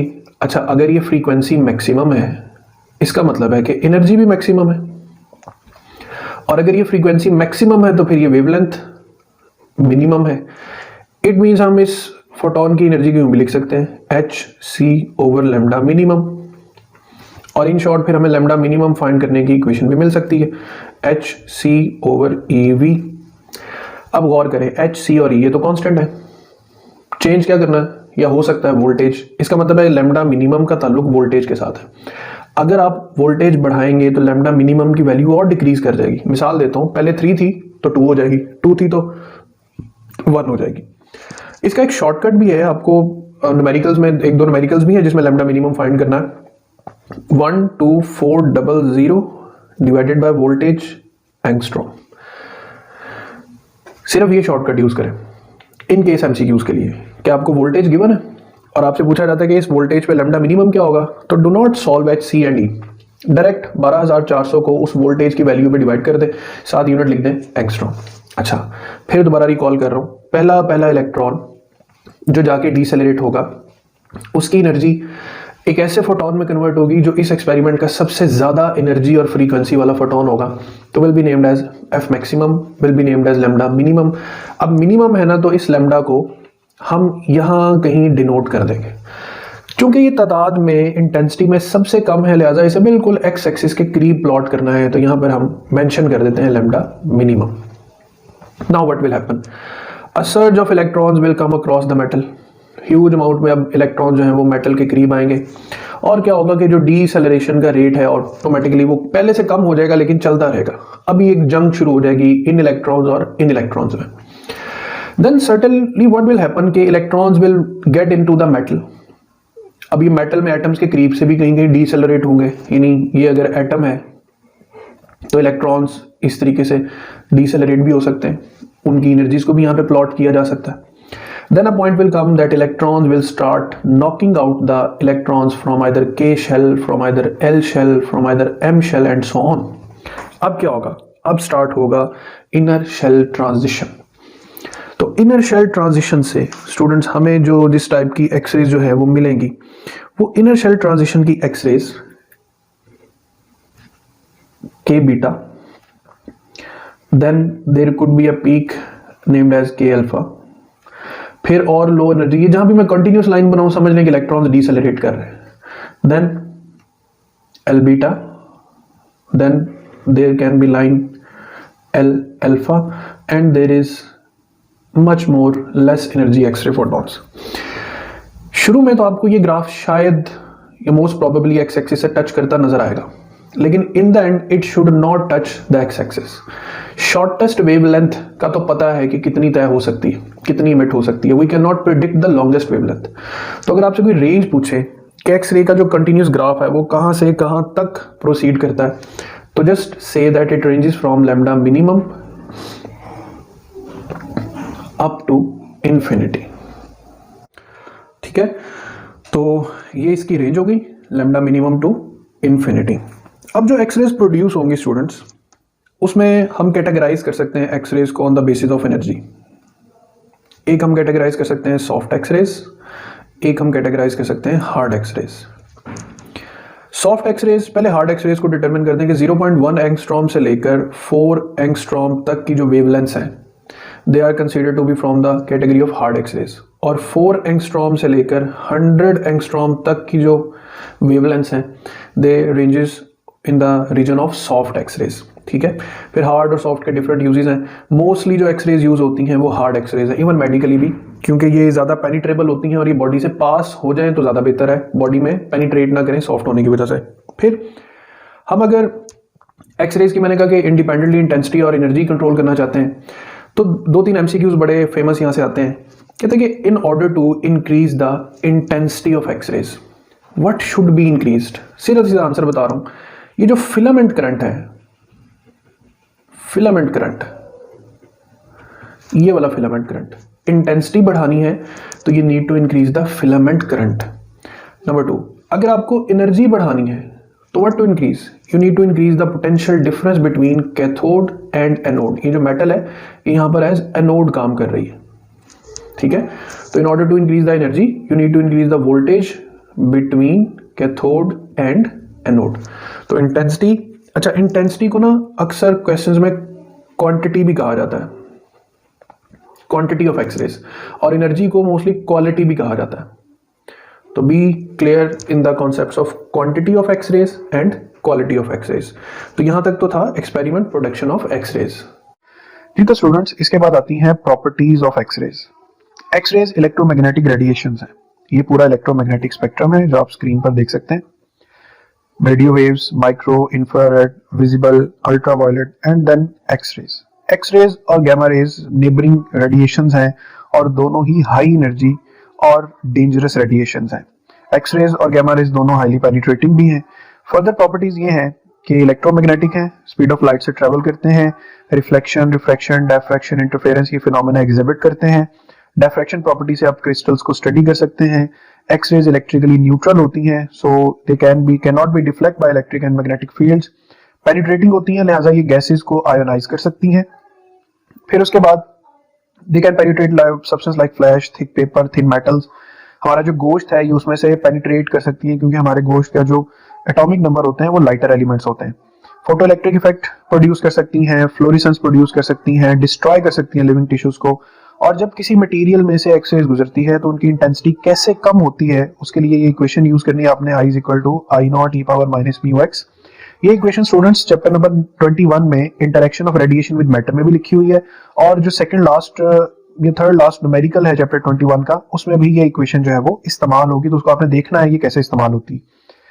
इसके अलावा ये इंसुलेटिंग मटेरियल्स की क्वालिटी चेक करने के लिए, मेटल्स में क्रैक्स चेक करने के लिए, और अगर स्मगलिंग हो रही हो प्रीशियस मेटल की तो उनको बॉक्सेस में या बैग्स में डिटेक्ट करने के लिए भी एक्स-रेज का इस्तेमाल होता है. ऑन द अदर हैंड एक फिनोमेना जिसे शैडो फोटोग्राफी कहते हैं, जो वेरी फेमिलियर है मेडिकल इंडस्ट्री में, उसमें सबसे पहली चीज होती है फोटोग्राफिक फिल्म। इस फोटोग्राफिक फिल्म की प्रॉपर्टी होती है, ऐसे याद रखना, बिल्कुल हमारी स्किन की तरह काम करती है। जितना ज्यादा इस पर रेडिएशन फॉल करेगी ना, ये उतनी ज्यादा डार्क होना शुरू हो जाएगी। सो पेशेंट है, पेशेंट के यहाँ पे चेस्ट के पास ये फोटोग्राफिक फिल्म पड़ी होगी, यहाँ से एक्सरेज इमिट होंगी और पेशेंट में से पास करेगी। अब रिमेंबर, पेशेंट के बॉडी में दो तरह के ऑर्गन्स हैं, एक गोश्त है और एक हड्डियां हैं। हड्डियों में एक्सरेज ने एब्जॉर्ब हो जाना है, लिहाजा हड्डियों वाले हिस्से से एक्सरे आगे नहीं जा पाएगी, तो उन हिस्सों से जो फोटोग्राफिक फिल्म है वो ब्राइटर ही रहेगी। लेकिन जो गोश्त वाला हिस्सा है उसमें से एक्सरे पास कर जाएगी और वो एक्सरे जाके फॉल करेगी फिल्म पर, लिहाजा जो फिल्म है वहां से डार्क हो जाएगी। यहाँ पे आप देख सकते हैं जितनी बोन्स हैं वो सब की सब जो बोन्स हैं वो ब्राइटर नजर आ रही है, वहां पे इतना ज्यादा एक्सपोजर नहीं हुआ, और उसके पीछे जितना गोश्त है वो सारा डार्कर एरिया नजर आ रहा है। तो ये जुमला याद रखना है, the darkening of the film is directly proportional to the radiation exposure. On the next hand फिर एक्सरे से एक टेक्नोलॉजी डिवाइस होती है जिसे कैट स्कैनर कहते हैं। कैट स्कैनर या मॉडर्नली इसको सिटी स्कैन भी कहते हैं। ये एब्रीवेशन है कंप्यूटराइज्ड एक्सियल टोमोग्राफी का। यहाँ पर एक सीक्वेंस में मैंने सीरीज लगाए हुए कि एक सिलेंड्रिकल सा जो है मशीन है जिसमें एक पेशेंट को इंसर्ट किया जाता है। यहाँ पे आप जो ये छोटे छोटे से डॉट्स देख रहे हैं, ये सेपरेट पार्ट्स देख रहे हैं, ये सब डिटेक्टर्स हैं। जो एक्सरे बीम है वो एक फैन शेप बीम जो है वो पेशेंट की बॉडी में से पास करती है और 5 मिनट्स के अंदर अंदर पूरा बॉडी स्कैन करके इस तरह का एक डिफरेंट इंटेंसिटीज वाला इमेज जो है वो क्रिएट कर सकती है। तो ये इसके बारे में सारी इंफॉर्मेशन मैंने लिखी हुई है, आप इसको पढ़िएगा भी कि ये गॉटफ्री हाउजेनफील्ड ने 1971 में इसको इन्वेंट किया था। It is simply named as computed tomography. Tomography का मतलब होता है इमेजेस हासिल करना सेक्शंस में, छोटे छोटे स्लाइसेस में। ये जो फैन शेप बीम है ये डिटेक्टर्स के ऑपोजिटली प्लेस्ड होती है और इसके घूमने से बॉडी जो है उसमें से एक्सरेज की डिफरेंट इंटेंसिटीज पास होती हैं और डिटेक्टर्स उसको डिटेक्ट करते हैं। तो each detector measure absorption of X-ray along a thin line through the subject. The entire apparatus is rotated around the subject in the plane of beam in few seconds। कुछ ही देर में ये सारे का सारा जो फैन शेप बीम है ये patient के गिर्द रोटेट करवा दिया जाता है। फिर एक बड़ी इंपॉर्टेंट बात लिखी है कि डिफरेंट ऑर्गन्स में अगर 1% का भी डेंसिटी डिफरेंट हो तो कैट स्कैनर उस डेंसिटी डिफरेंट को डिटेक्ट कर सकता है। तो ये है एक छोटा सा इसका इंफॉर्मेशन है कैट स्कैनर की। उसके बाद जो बायोलॉजिकल इफेक्ट्स ऑफ एक्सरेज है कि X-rays can damage living tissues, ठीक है, it can break molecular bonds और क्रिएट हाईली डेंजरस जो रेडिकल्स हैं हाइड्रोनियम एंड हाइड्रोक्सिल वो क्रिएट कर सकते हैं। ये फ्री रेडिकल्स जो है ये सेल के स्ट्रक्चर को या जेनेटिक मटेरियल को डिस्टर्ब कर सकते हैं और यंग और रैपिडली ग्रोइंग सेल्स जो होते हैं वो ज्यादा अंडर कंसिडरेशन होते हैं कि उनको ज्यादा नुकसान होने का खतरा होता है। तो इसके अलावा अनकंट्रोल्ड एक्सपोजर यानी बहुत ज्यादा एक्सरे करवाया जाए तो उससे भी रिप्रोडक्शन ऑर्गन्स में या ऑफस्प्रिंग पे आने वाली नस्लों पे फर्क पड़ सकता है। ये एक सिंपल सा इमेज है। फिजिकल इफेक्ट ये है कि फोटोन ऑफ एक्सरे आके एटम्स को आयनाइज करता है। ये जब आयनाइजेशन होती है तो हाइड्रोनियम और हाइड्रोक्सिल आयंस बनते हैं जो डैमेजेस प्रोड्यूस कर सकते हैं सेल्स में और डीएनएज में। इसके बाद एंड में स्टूडेंट्स मैंने एक कंपैरिजन दिया है दो स्कैनिंग डिवाइसेस का, सिटी स्कैन और एमआरआई। तो ये मैं सिर्फ यहाँ पे स्लाइड्स गुजार दूंगा, आप इनका स्क्रीनशॉट लेकर इनका कंपैरिजन पढ़िएगा कि किस तरह सिटी स्कैन और एमआरआई जो हैं वो एक दूसरे के साथ कंपैरेटिवली सोसाइटी में यूज होते हैं। तो ये सब स्लाइड्स का आप स्कैन जो है वो स्क्रीनशॉट ले सकते हैं और इनको यूज कर सकते हैं। स्टूडेंट्स चैप्टर नंबर 20 का एक छोटा सा टॉपिक है uncertainty with in an atom. इस टॉपिक का थीम ये है कि अनसर्टेनिटी प्रिंसिपल की मदद से हम ये फाइंड आउट कर सकते हैं कि जो इलेक्ट्रॉन है वो either inside the nucleus exist कर सकता है या इनसाइड या आउटसाइड द न्यूक्लियस एग्जिस्ट कर सकता है। अब इनसाइड और आउटसाइड द न्यूक्लियस एग्जिस्ट करने के लिए हम यूज करेंगे uncertainty principle which is simply del x dot del p। ठीक है, मैं बुक इक्वेशन यूज कर रहा हूँ जो कि एक्चुअल में ठीक नहीं है, लेकिन चूंकि बुक वाले आंसर्स को हम साथ टैली कर सकते हैं तो h/2 ये वाला रिलेशन है। अदरवाइज मैं अनसर्टेनिटी प्रिंसिपल के टॉपिक में बता चुका हूँ, ये बेसिकली h/2 है एक्चुअल फॉर्मूला। अब अगर electron inside the nucleus exist करे तो स्टूडेंट्स जो न्यूक्लियस का साइज है, तब ये हम समझ लें कि ये एक पूरा एटम है, तो ये है न्यूक्लियस। अब जो न्यूक्लियस है स्टूडेंट्स, न्यूक्लियस का जो साइज होता है वो 10⁻⁻14 मीटर्स के राउंड अबाउट होता है। ठीक है, इट मीन्स कि हम जो डेल्टा एक्स यानी पोजीशन फॉर इलेक्ट्रॉन या बॉक्स फॉर इलेक्ट्रॉन चूज करेंगे, हम उसका साइज कंसीडर करेंगे 10⁻⁻14। तो अब हम यही कंसीडरेशन लेकर इस इक्वेशन को जरा रीराइट करते हैं कि del x डॉट, अब मोमेंटम है, it can be written as m del v greater than equal to h/2 pi. अच्छा, हमें करना यह है कि हम फाइंड करते हैं velocity of electron inside the nucleus. Velocity of electron के लिए हम लिखेंगे del v is equal to h/2 pi as it is multiply by del x multiply by the mass of electron. Alright students, जब हम यहाँ पर ये सारी चीजें पुट करेंगे, अब यहाँ पर जो प्लैंक्स कांस्टेंट की वैल्यू है, ठीक है, h is equal to 6.63 10⁻⁻34 joule second, del X वो हम 10⁻⁻14 मीटर यूज करेंगे, और m मास ऑफ इलेक्ट्रॉन है 9.1 इंटू 10⁻⁻31 किलोग्राम्स। जब ये सब वैल्यूज यहाँ रिप्लेस करते हैं स्टूडेंट्स, तो हमारे पास आंसर आता है 7.3 इंटू 10⁻10 मीटर्स पर second. Now wait and watch, what's different here? Einstein's theory of relativity says that nothing can travel faster than the speed of light, which is 3 into 10⁸ meters per second. ये एक universal barrier है कि कोई भी चीज speed of light से greater speed पर travel नहीं कर सकती। तो ये स्पीड 10⁻10 मीटर्स पर सेकेंड है, which is physically an impossible speed. So यहां से हमें एक हिंट मिलता है कि इलेक्ट्रॉन जो है वो इनसाइड द न्यूक्लियस एग्जिस्ट नहीं करता। अब अगर ये आउटसाइड द न्यूक्लियस एग्जिस्ट करता है, तो outside the nucleus is actual the size of atom. जो साइज ऑफ एटम होता है स्टूडेंट्स, वो 10⁻10 मीटर यानी एंगस्ट्रॉम्स की रेंज में होता है। तो इस साइड पर हम अगर कैलकुलेट करें इसी डाटा के अकॉर्डिंगली कि del x dot del p position momentum greater than equal to h/2π, और फिर इसको लिखें del x dot m del v h/2π, and again we want to find the velocity, तो we will write h/2π multiplied by del x multiplied by mass of electron. Same वही values students, जब आप दोबारा replace करेंगे तो you will get an answer of velocity about 1.46 into 10⁻7 meters per second, which is physically a possible speed. So it's been proved that electrons does not exist inside the nucleus but it exists outside the nucleus. तो laser के बारे में जानते हैं, समझते हैं कि क्या चीज है। सबसे पहले तो लेजर शोज में आपने देखा होगा कि बेशुमार लेजर्स हैं जो डिफरेंट टाइप्स ऑफ कलर्स और डिफरेंट तरह के एक्रोबैट्स जो हैं वो परफॉर्म करते हैं। इसी तरह लेजर टेक्नोलॉजी से एक नई चीज सामने आई मार्केट में, जिसे हम होलोग्राफी कहते हैं या होलोग्राम्स कहते हैं, कि खला में या हवा में इमेजेस का बनना। इसी तरह डिफरेंट कलर्स की लेजर्स हैं जिनसे ऑप्टिक्स के एक्सपेरिमेंट्स किए जा सकते हैं। आप एक सिंपल लेजर से क्लासरूम एक्सपेरिमेंट्स कर सकते हैं, जिसमें आप इजीली रिफ्लेक्शन ऑफ लाइट जो है उसे डिमॉन्स्ट्रेट कर सकते हैं, रिफ्लेक्शन को डिमॉन्स्ट्रेट कर सकते हैं। इमेजेस जो हैं उनकी मदद से आप डिफरेंट टाइप्स ऑफ कन्वेक्स और कनकेव लेंस को यूज करके बच्चों को समझा सकते हैं कि लाइट कैसे बेंड होती है या डाइवर्ज या कन्वर्ज होती है। सो आज का हमारा जो कंटेंट है उसमें हम पढ़ेंगे लेजर को, पढ़ेंगे, फिर एटम्स को अंडरस्टैंड करेंगे, स्पॉन्टेनियस और स्टिमुलेटेड इमिशन का डिफरेंस जो है वो देखेंगे, मेटास्टेबल स्टेट्स हैं, ऑप्टिकल पंपिंग, लेजर, तो कनेक्टेड रहना टॉपिक से। इंपॉर्टेंट टॉपिक है, मैंने इसमें एनिमेशंस का इस्तेमाल किया हुआ है, और इसके साथ ही मैं एक सिंपल कॉमन लैंग्वेज यूज करूंगा ताकि आपको बड़ी आसानी से चीजें समझ आ जाए। तो सबसे पहले लेजर किस चीज का एब्रीवेशन है? Laser stands for light amplification by stimulated emission of radiation.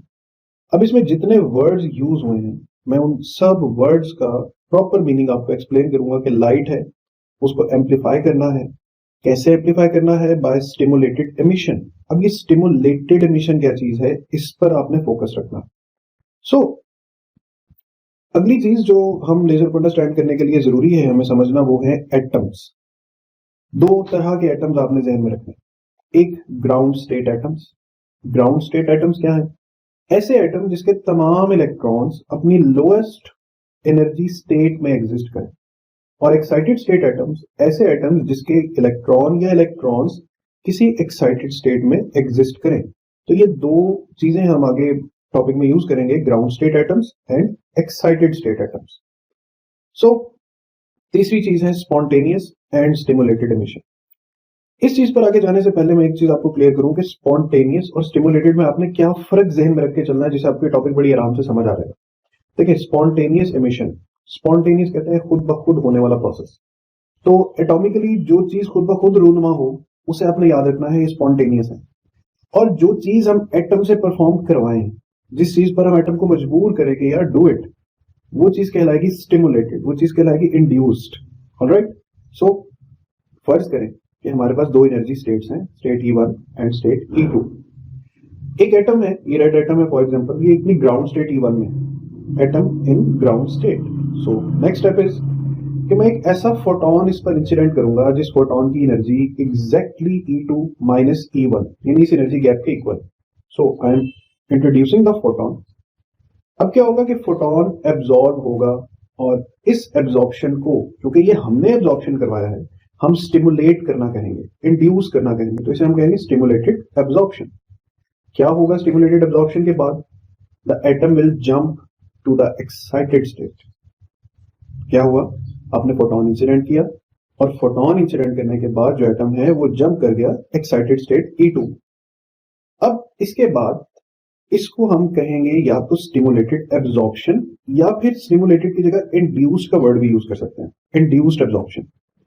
Now to things can happen. जब आप बुक से पढ़ेंगे, एफएससी टेक्स्ट बुक पढ़ेंगे, तो उसमें सेम इसी तरह लिखा है, once the atom is in the excited state two things can happen. वो टू थिंग्स कौन कौन सी हैं, उन टू थिंग्स को जरा गौर से सुनना। पहली चीज क्या हो सकती है? पहली चीज ये हो सकती है कि एटम अपनी एक्साइटेड स्टेट में है, तो हर एटम का एक ट्रांजिशन टाइम होता है एक्साइटेड स्टेट का, जो तकरीबन 10⁻⁻8 सेकेंड्स के इक्वल होता है। इसे ट्रांजिशन टाइम ऑफ एटम कहते हैं। अब एटम ये टाइम गुजारने के बाद एक्साइटेड स्टेट से किस स्टेट में आ जाएगा? ग्राउंड स्टेट में। और क्या करेगा? वही फोटोन जो इसने एब्जॉर्ब किया था वो इसे रिलीज कर देगा। तो इस एमिशन पर हमने एटम को मजबूर नहीं किया, एटम ने ये खुद किया, स्पॉन्टेनियसली किया और एमिट किया फोटोन। तो इसको हम क्या नाम देंगे? स्पॉन्टेनियस एमिशन का। मैं फिर कनेक्ट कर रहा हूं चीजों को कि to things can happen when the atom is in excited state. पहली चीज क्या है कि एटम खुद ब खुद ट्रांजिशन परफॉर्म करे और वही फोटोन एमिट कर दे। तो देखिए ये एम्प्लीफिकेशन तो ना हुई, एक ही फोटोन एब्जॉर्ब हुआ था, वही एक एमिट हो गया, तो left hand side is equal to right hand side, तो it's not a type of amplification. तो ये पहली चीज थी जो हो सकती है। दूसरी चीज क्या हो सकती कि एटम अपनी एक्साइटेड स्टेट में है, हमें इतना टाइम मिल जाए कि हम एक और फोटोन इंसिडेंट करें जो अब इसमें एब्जॉर्ब तो हो नहीं सकता। देखें, आप गौर देख सकते हैं कि एटम तो पहले ही एक्साइटेड स्टेट में, तो ये फोटोन एब्जॉर्ब तो होगा नहीं, बट ये फोटोन एक बड़ा अहम काम करेगा। ये फोटोन इसके करीब से, या यूं कहने के यहां से इसको पास आउट करेंगे, तो एक फिनोमेना होता है जिसे कहते हैं एटॉमिक रेजोनेंस। तो इस फोटोन की जो एनर्जी या फ्रीक्वेंसी है वो कंपेल करेगी, मजबूर करेगी इस एक्साइटेड स्टेट एटम को कि ये फौरन से डी एक्साइट हो और वही फोटोन जिसने एब्जॉर्ब किया था रिलीज कर दे। अब ये काम हमने एटम से करवाया है, तो इसे हम स्पॉन्टेनियस नहीं कहेंगे, इसे हम कहेंगे स्टिमुलेटेड एमिशन। तो देखें, लेजर का वर्ड यूज हुआ, इसमें स्टिमुलेटेड एमिशन का वर्ड यूज हुआ था, तो यहां पर आपने थोड़ा बहुत अंदाजा लगा लिया होगा कि स्टिमुलेट करना क्या है कि जब एटम अपनी एक्साइटेड स्टेट में है, आपने उतने ही एनर्जी डिफरेंस का एक फोटोन इंसिडेंट करना और वो फोटोन मजबूर करेगा एटम को कि वो ग्राउंड स्टेट में आए और वो जितने उसने फोटोन ये एनर्जी एब्जॉर्ब की है उसे रिलीज करे। अब हमारे पास एक के मुकाबले में दो फोटॉन्स एमिट हो रहे हैं, but what will be the amplification? Now look, पहले तो एक एटम था ना, अब देखिए कि अगर बहुत सारे एटम्स एक्साइटेड स्टेट में हैं तो आपको इतने फोटॉन्स फिर भी रिक्वायर नहीं, just incident one single photon and all the atoms will de excite at once, और फिर ये सब अपने अपने कंसर्निंग फोटॉन्स एमिट करेंगे। सो by implementing या by incidenting a one single photon you can have many more photons। तो ये जो प्रोसेस है ये कौन सा एमिशन है? स्टिमुलेटेड एमिशन है। अब इसको हम क्या कह सकते हैं? Yes, that's amplification. अब ये जो एम्प्लीफिकेशन है, इसी से आगे हम पूरी डेफिनेशन दोबारा अंडरस्टैंड करते हैं कि laser is actually light amplification by stimulated emission of radiation and it is simply named as laser. तो यहां तक दो चीजों का फर्क कि स्टिमुलेटेड एमिशन और स्पॉन्टेनियस एमिशन में फर्क क्या है।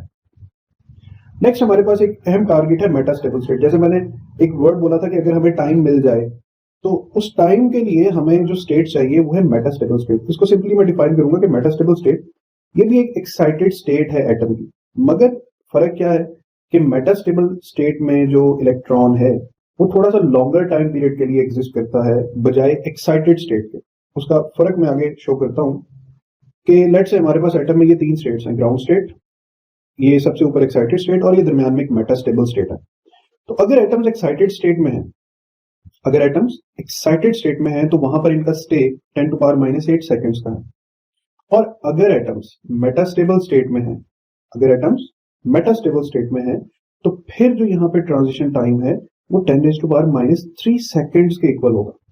तो ये दोनों टाइम्स आपने याद रखने हैं, एक्साइटेड का टाइम है 10⁻⁸ सेकेंड्स और मेटास्टेबल का टाइम है 10⁻³ सेकेंड्स।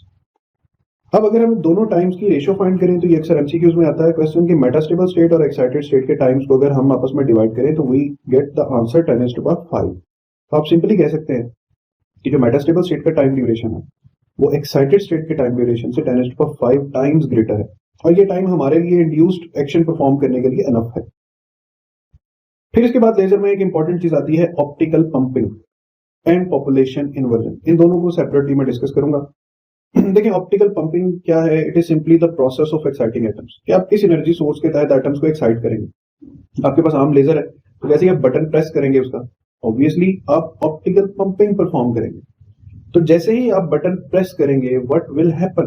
अच्छा, व्हाट विल हैपन से पहले यहाँ पे आपको जो डायग्राम है वो कुछ डिफरेंट नजर आ रहा है. यहाँ पर एक्साइटेड स्टेट में 2 एटम्स मौजूद हैं और यहाँ पे ग्राउंड स्टेट में 4 to 5 एटम्स एग्जिस्ट कर रहे हैं. होता क्या है कि एटम्स चूंकि थर्मल एनर्जी रखते हैं तो कोई ना कोई इलेक्ट्रॉन तो एक्साइटेड स्टेट में जा सकता है. लेकिन क्या होता है कि नॉर्मल सिचुएशंस में ज्यादातर एटम्स होते हैं अपनी ग्राउंड स्टेट में और कम एटम्स होते हैं एक्साइटेड स्टेट में. So we have a population. यहाँ पॉपुलेशन ज्यादा है और यहाँ पॉपुलेशन कम है. क्या होगा जैसे हम बटन प्रेस करेंगे? We are simply pressing the button. और क्या हुआ? जो ग्राउंड स्टेट एटम्स थे वो चले गए एक्साइटेड स्टेट में और जो एक्साइटेड स्टेट एटम्स थे वो आगे किसमें? ग्राउंड स्टेट में. अब ये पॉपुलेशन चेंज हो गई. एक्साइटेड और ग्राउंड की पॉपुलेशन आपस में इंटरचेंज हो गई. तो इसी प्रोसेस को हम पॉपुलेशन इन्वर्जन का नाम देते हैं. Atomic population of excited and ground state is interchange. Excited के एटम्स ग्राउंड स्टेट में और ग्राउंड स्टेट के एटम्स एक्साइटेड स्टेट में. जैसे यहाँ पर लिखा है कि number of atoms of excited state अभी लेस है number of atoms in ground state के. मगर जब हम ऑप्टिकल पंपिंग परफॉर्म करते हैं उसके बाद क्या होता है कि number of atoms of excited state is now greater than the number of atoms in ground state. तो देखें इस पिक्चर को गौर से देखेंगे तो आपको पॉपुलेशन इन्वर्जन का वर्ड समझ आ रहा है कि पॉपुलेशन जो है एक्साइटेड और ग्राउंड की वो इंटरचेंज हो जाएगी, एक दूसरे के साथ अदली बदली कर लेंगे ये पॉपुलेशन. और ये चीज बहुत जरूरी है लेजर प्रोडक्शन के लिए. यूं कहने हैं कि पॉपुलेशन इन्वर्जन के बगैर आप लेजर प्रोड्यूस कर ही नहीं सकते. सो यहां तक आपने स्टेप बाय स्टेप जो चीजें समझी हैं वो स्टिमुलेटेड एब्जॉर्प्शन या स्टिमुलेटेड एमिशन समझा, फिर आपने एम्प्लीफिकेशन समझी, फिर ऑप्टिकल पंपिंग कि आपने एटम्स को एक्साइट करना कैसे है, और फिर पॉपुलेशन इन्वर्जन जिसके बगैर लेजर पॉसिबल नहीं है. अब हम पूरा प्रोसेस जो है उसको एक नजर देखते हैं कि व्हाट विल हैपन. तो step by step things are कि नंबर 1 हमारे पास ये 3 स्टेट्स हैं, ग्राउंड, मेटास्टेबल, एक्साइटेड. करना क्या है? सबसे पहले हमें करनी है ऑप्टिकल पंपिंग. ऑप्टिकल पंपिंग से क्या होगा?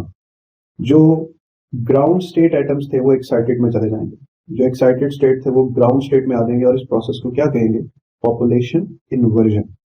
नेक्स्ट, एक्साइटेड में एटम्स का स्टे कितनी देर का होगा? 10⁻⁸ सेकेंड्स का. और इसके बाद ये एक्साइटेड स्टेट से एटम्स की स्टेट में जंप करेंगे? मेटास्टेबल स्टेट में. सो देखिए 10⁻⁸ second stay and then they will fall into the metastable state where they will live for how much time? 10⁻³ seconds. Now watch. अब अगर हम एक फोटोन इंसिडेंट करें जिसकी एनर्जी एग्जैक्ट E2 और E1 के इक्विवेलेंट हो तो एब्जॉर्ब तो ये होगा नहीं. It will just pass through by performing atomic resonance और ये सब एटम्स ट्रांजिशन परफॉर्म करेंगे ग्राउंड स्टेट में और इसके साथ मजीद जो फोटॉन्स हैं वो एड अप होते रहेंगे.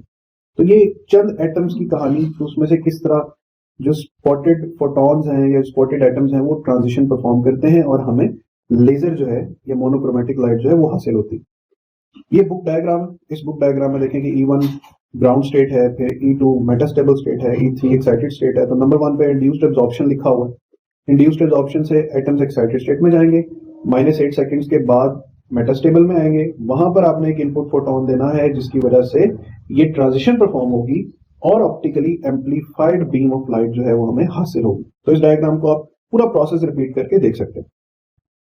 अब देखिए कि ये आखिर ये सारा एटॉमिक प्रोसेस हो कहां रहा है. तो एक्चुअल में एक लेजर ट्यूब है जिसके अंदर कोई भी मटेरियल है जिसे आप लेजर प्रोड्यूस कर रहे हैं. It can B gas, it can B solid, it can B liquid. इस ट्यूब की खास बात यह कि इसके एक तरफ मिरर है जो 100% रिफ्लेक्टिविटी रखता है, यानी वहां से फोटोन एस्केप नहीं कर सकते, और एक तरफ मिरर है जो पार्शियल रिफ्लेक्टिविटी रखता है, यानी जब बीम इंटेंस हो तो वो इंटेंस बीम इस मिरर से पास आउट कर सके. जैसे यहाँ पर ये शो किया गया कि ये फोटॉन इस पार्शियली सिल्वर्ड मिरर से रिफ्लेक्ट आउट हो. तो समझाने का मकसद क्या है कि ये जितना आपको एटॉमिक अरेंजमेंट यहाँ पे दिखाई है ये इस ट्यूब के अंदर कहीं यहाँ पर एग्जिस्ट कर रहे हैं और इसके निकलने वाले फोटॉन जो है वो फिर फर्दर फिशन फर्दर जो है वो stimulated emission, stimulated absorption create करेंगे और हमें ज्यादा से ज्यादा फोटॉन्स जो है वो मिलते चले जाएंगे। तो यहाँ पर मैं आपको एक शॉर्ट वीडियो दिखाता हूँ कि इस मिरर रिफ्लेक्टिविटी में हो क्या रहा है कि इसके अंदर एग्जिस्ट करते हैं, या इसको हम ऑप्टिकल पंपिंग सबसे पहले परफॉर्म करेंगे। ये यहाँ पे रिंग्स आपके सामने शो हुआ है, ये लेट से कोई ट्यूब है जिसे हम लाइट सोर्स देते हैं। अब ये हमारे पास एटम्स हैं, लेट से ये ग्राउंड स्टेट एटम्स हैं। अब ये जो ग्राउंड स्टेट एटम्स हैं, इन एटम्स पर जैसे ही फोटॉन्स इंसिडेंट हुए या ऑप्टिकल पंपिंग हुई तो ये चले गए एक्साइटेड स्टेट में। ये ब्लू कलर शो कर रहा है एक्साइटेड स्टेट को। अब ये एक्साइटेड स्टेट से किस स्टेट में जाएंगे? मेटास्टेबल में। तो ये जो पिंक कलर है ये रिप्रेजेंट करता है मेटास्टेबल स्टेट को, कि अब ये मेटास्टेबल स्टेट में आ गए। और फिर उसके बाद जैसे ही हम इनपुट फोटॉन देंगे, अब आपके सामने एक इनपुट फोटॉन आएगा और ये इनपुट फोटॉन जो हैं इनको मेटास्टेबल स्टेट से ग्राउंड स्टेट में लेकर जाएंगे। और ग्राउंड स्टेट में आप देखेंगे कि एक फोटॉन इंसिडेंट करेंगे तो उसके साथ दूसरा फोटॉन भी इंसिडेंट होना शुरू हो जाएगा। तो लेट्स सी, ये सब के सब एटम्स दोबारा से अपनी ग्राउंड स्टेट में वापस आ गए। ये सारे मेटास्टेबल स्टेट्स, और ये देखिए वन फोटॉन और उसके साथ फिर मजीद फोटॉन जो है वो रिलीज हो रहे हैं। तो ये प्रोसेस इस ट्यूब के अंदर कॉन्टिन्यूसली चलता रहेगा। और इसके चलने से क्या होगा फर्दर मैं लेकर चलता हूँ कि इस ट्यूब में एक इंटेंस बीम जो है वो क्रिएट होगी, जो इसकी पार्शियल रिफ्लेक्टिव जो है साइड से उसे निकलना शुरू होगी।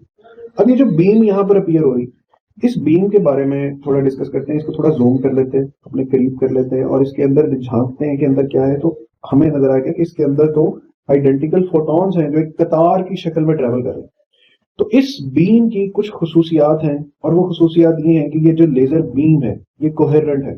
कोहेरेंट का मतलब होता है इन फेज होना।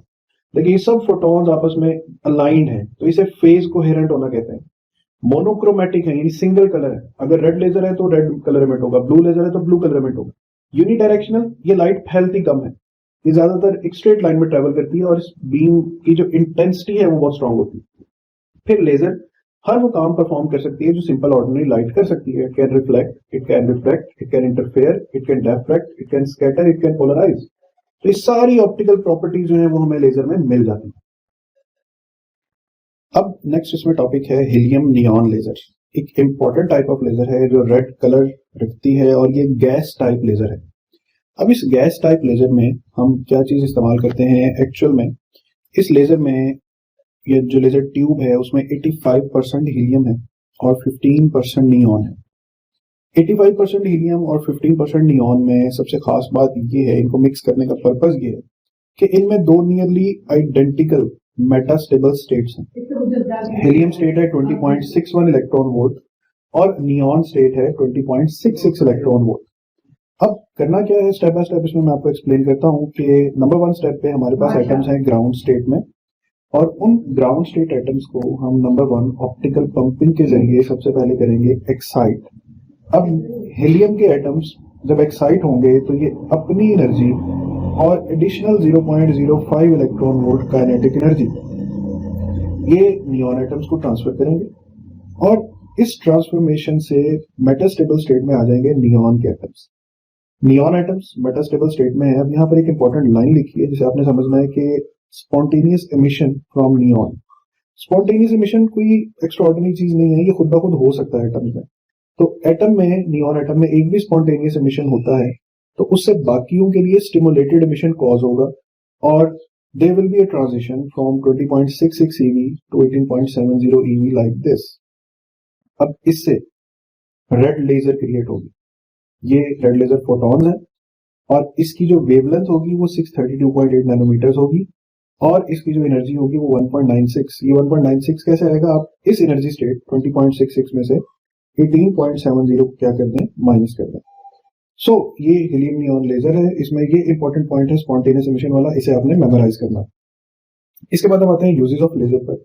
तो लेजर का जो यूज है वो वेल्डिंग, रेटिनास बहुत सेंसिटिव सरफेस होता है उसको वेल्ड करने के लिए लेजर इस्तेमाल होती। सेल्स में स्मॉल ऑर्गेनेलीज को डिस्ट्रॉय करने के काम आती है ताकि हम ये देख सकें कि सेल का फंक्शन जो है वो किसी एक ऑर्गेनेली के बगैर कैसे चलता है। फिर सेल्स में जो कैंसेरियस सेल्स हैं उनको डिस्ट्रॉय करने के लिए भी इंटेंस लेजर बीम यूज होती है। सीलिंग लिम्स है स्किन लेयर्स को सील आउट करने के लिए। मेटल्स में होल ड्रिलिंग के लिए लेजर इस्तेमाल होती है। लाइनिंग अप इक्विपमेंट जैसे पहाड़ों में टनल्स बनानी हो तो उनको बिल्कुल स्ट्रेट रखने के लिए हम लेजर का यूज करते हैं। फ्यूजन रिएक्शन इंड्यूस करना हो तो लेजर का इस्तेमाल किया जाता है। इसी तरह ऑप्टिकल फाइबर में एक वास्ट यूज है लेजर्स का। होलोग्राफ्स हैं कि आप खला में जो हवा में इमेजेस क्रिएट कर सकते हैं, वो होलोग्राफी कहलाती है। स्टूडेंट्स, अब हम स्टार्ट करने जा रहे हैं न्यूमेरिकल्स चैप्टर नंबर 20 के। चैप्टर नंबर 20 का पहला न्यूमेरिकल थोड़ा लेंथी था, तो मैंने इसको ज़रा हिंट्स बनाकर सॉल्व किया है ताकि आप इसकी सिमेट्री समझ सकें और इसे कैलकुलेट कर सकें, इवैल्यूएट कर सकें। तो न्यूमेरिकल नंबर 1, उसको करने के लिए सबसे पहले 10 इंस्ट्रक्शंस वही कि बुक्स अपने सामने रखें, रजिस्टर्स, कैलकुलेटर्स सामने रखें और हर न्यूमेरिकल को आपने कैलकुलेट करके फिर अगले न्यूमेरिकल पर जाना है। ठीक है, सिर्फ सुनना नहीं है, लेक्चर गुजारना नहीं है सिर्फ। तो क्वेश्चन है कि hydrogen atom is in its ground state. अब ग्राउंड स्टेट के लिए n is equal to 1 use किया है। तो यूजिंग बोहर्स थ्योरी, अब यहाँ पर सारे बोहर एटॉमिक मॉडल के जो फॉर्मूलाज है ना उस टॉपिक में, उनको आपने एक दफा रिकॉल कर लेना है। Calculate the radius, the linear momentum. अब लीनियर मोमेंटम के लिए वेलोसिटी भी जरूरी है, तो v भी यहाँ पे मैंने लिख दिया है। Angular momentum, kinetic energy, potential energy and the total energy किस स्टेट में, n इज इक्वल टू 1 यानी फर्स्ट हाइड्रोजन ऑर्बिट में। तो स्टूडेंट्स, आपने इसको स्टार्ट यूं करना है कि आपको रेडियस की इक्वेशन याद होनी चाहिए, n square h square 4 pi square m के e स्क्वायर। यहाँ पर मैंने कांस्टेंट की वैल्यूज जो हैं वो ऊपर लिखी हुई हैं, विदाउट यूनिट्स लिखी हैं क्योंकि आपको सिर्फ क्वांटिटी का यूनिट ध्यान में रखना है। तो r1 के लिए सिर्फ n को 1 पुट करके आपने h 4 पाई m ये सारी वैल्यूज पुट करके अभी अपना आंसर निकालना है r1 का 0.539 into 10 to power -10 metres. So you will get this answer. उसके बाद vn, ये वेलोसिटी की इक्वेशन भी बोहर एटॉमिक मॉडल के क्वांटाइज्ड रेडियाई वाले फॉर्मूला में लिखी हुई है। तो 2 पाई के ई स्क्वायर ओवर NH। यहाँ पर भी students n is equal to 1 use करके आपने बाकी वैल्यूज पुट करनी है। आपके पास आंसर आएगा 2.18 10 टू पावर 6 मीटर्स पर सेकेंड। अब मोमेंटम फाइंड करना है, तो मोमेंटम होता है mv। तो फर्स्ट ऑर्बिट में मोमेंटम फाइंड करना है तो mv1। अब m है मास ऑफ इलेक्ट्रॉन, ये लिखा है v1। आप अभी कैलकुलेटर पे इन दोनों वैल्यूज को मल्टीप्लाई करें and you will get the value of p1 like this. फिर एंगुलर मोमेंटम, एंगुलर मोमेंटम होता है product of momentum end moment arm. Moment arm यहाँ पे radius of hydrogen first orbit होगा। तो p1 ये वैल्यू है, ये r1 है, इन दोनों को आपने मल्टीप्लाई करना है कैलकुलेटर पर और आपका एंगुलर मोमेंटम का ये आंसर आना चाहिए। फिर काइनेटिक एनर्जी 1/2mv स्क्वायर होता है। क्योंकि फर्स्ट ऑर्बिट में काइनेटिक एनर्जी फाइंड करनी है तो आपके पास mv1 स्क्वायर होना चाहिए। मास रिटर्न है, v1 भी आपके पास रिटर्न है, इसका स्क्वायर अप्लाई करके अच्छा पहला आंसर जो आपके पास काइनेटिक एनर्जी का आएगा वो जाउल्स में आएगा। फिर क्या करना है, इसको इलेक्ट्रॉन वोल्ट से मल्टीप्लाई भी और उसकी वैल्यू से डिवाइड भी। तो काइनेटिक एनर्जी का आंसर आपने निकाल लेना है इलेक्ट्रॉन वोल्ट्स में। पोटेंशियल एनर्जी की इक्वेशन बोहर एटॉमिक मॉडल में एनर्जी वाले टॉपिक में लिखी हुई है, के ई स्क्वायर ओवर r1। अब k और e, ये रहा k, ये रहा e और ये रही वैल्यू ऑफ r1। यहाँ से आपने जब पोटेंशियल एनर्जी फाइंड करनी है स्टूडेंट्स तो पहला आंसर आएगा जाउल्स में। उसी तरह इसको इलेक्ट्रॉन वोल्ट से मल्टीप्लाई और उसकी वैल्यू से 1.6 10 टू पावर -19 से डिवाइड करना है। तो you will get the potential energy answer in electron volts as -27.2 electron volts.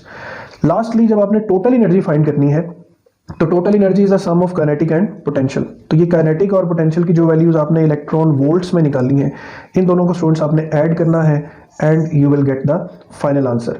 तो मेरे करने में तो ये थोड़ा सा इजी लग रहा होगा, बट ऑब्वियसली आपको कैलकुलेशंस करनी है तो आपने एक एक कैलकुलेशन स्टूडेंट्स वेरीफाई करके मुझे कमेंट्स में बताना है कि yes we have done it. Students, next numerical 20.2 है कि what are the energies in electron volts of quanta of wavelengths 400, 500 and 700 nanometres. ये आपको 3 वेवलेंथ्स गिवन है, 4, 5 एंड 700 नैनोमीटर्स। सबकी एनर्जीज फाइंड करनी है और एनर्जीज फाइंड करनी है इलेक्ट्रॉन वोल्ट्स में। मतलब हम कई दफ़ा इस कन्वर्जन को देख चुके हैं, लिहाजा एक वेवलेंथ को सॉल्व करते हैं, बाकी जो है वो आप खुद सॉल्व करेंगे कि what are the energies in electron volts. तो वेवलेंथ 1 है 400 नैनोमीटर। अब एनर्जी इक्वेशन में यूज होना है hc, तो h और c की वैल्यूज भी गिवन है।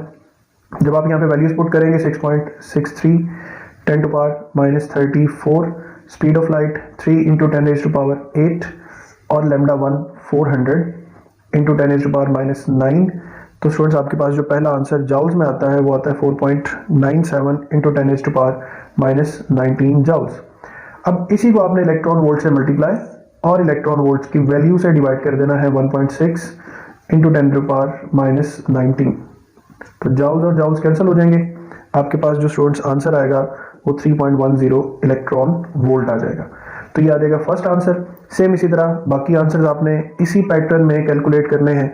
तो E2 का जो आपके पास आंसर आना चाहिए वो 2.49 इलेक्ट्रॉन वोल्ट आना चाहिए और E3 का जो आपके पास आंसर आना चाहिए 1.77 इलेक्ट्रॉन वोल्ट आना चाहिए। स्टूडेंट्स न्यूमेरिकल नंबर 20.3 है कि दो एनर्जी लेवल्स गिवन है और बताया है कि an electron jumps from a level EI initial energy. इसका जो एनर्जी लेवल है स्टूडेंट्स वो है -3.5 इंटू 10⁻⁻19 joules.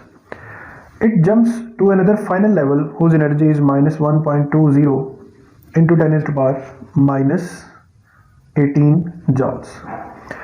तो what is the wavelength of the emitted photon?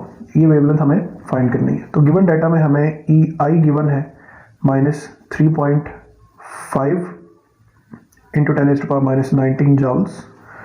EF given है -1.20 इंटू 10⁻⁻19 joules और हमें पूछा गया है वेवलेंथ। तो relation del E is equal to HC over lambda. Planck's constant और C की वैल्यू अब बखूबी याद रहे आपको, तो यहाँ से स्टूडेंट्स लेमडा की वैल्यू आ जाएगी HC ओवर डेल E। ठीक है, तो lambda is equal to HC over, अब डेल E आएगा आपके पास फाइनल माइनस इनिशियल। तो lambda is equal to 6.63 10⁻⁻34, C है 3 इंटू 10⁻8। अच्छा, फाइनल एनर्जी कितनी है -1.2 इंटू 10⁻⁻18, फिर है माइनस का साइन, और इनिशियल एनर्जी वो है -3.5 इंटू 10⁻⁻19 joules। ठीक है, तो अब स्टूडेंट्स आपका टारगेट स्टार्ट होता है कैलकुलेशन का। यहाँ से आपने एक बात ध्यान में रखनी है कि ये अगर पावर -18 है तो आप इसको भी 18 जो है पावर जो है उसको क्रिएट करें, तो माइनस माइनस क्या हो जाएगा, प्लस हो जाएगा।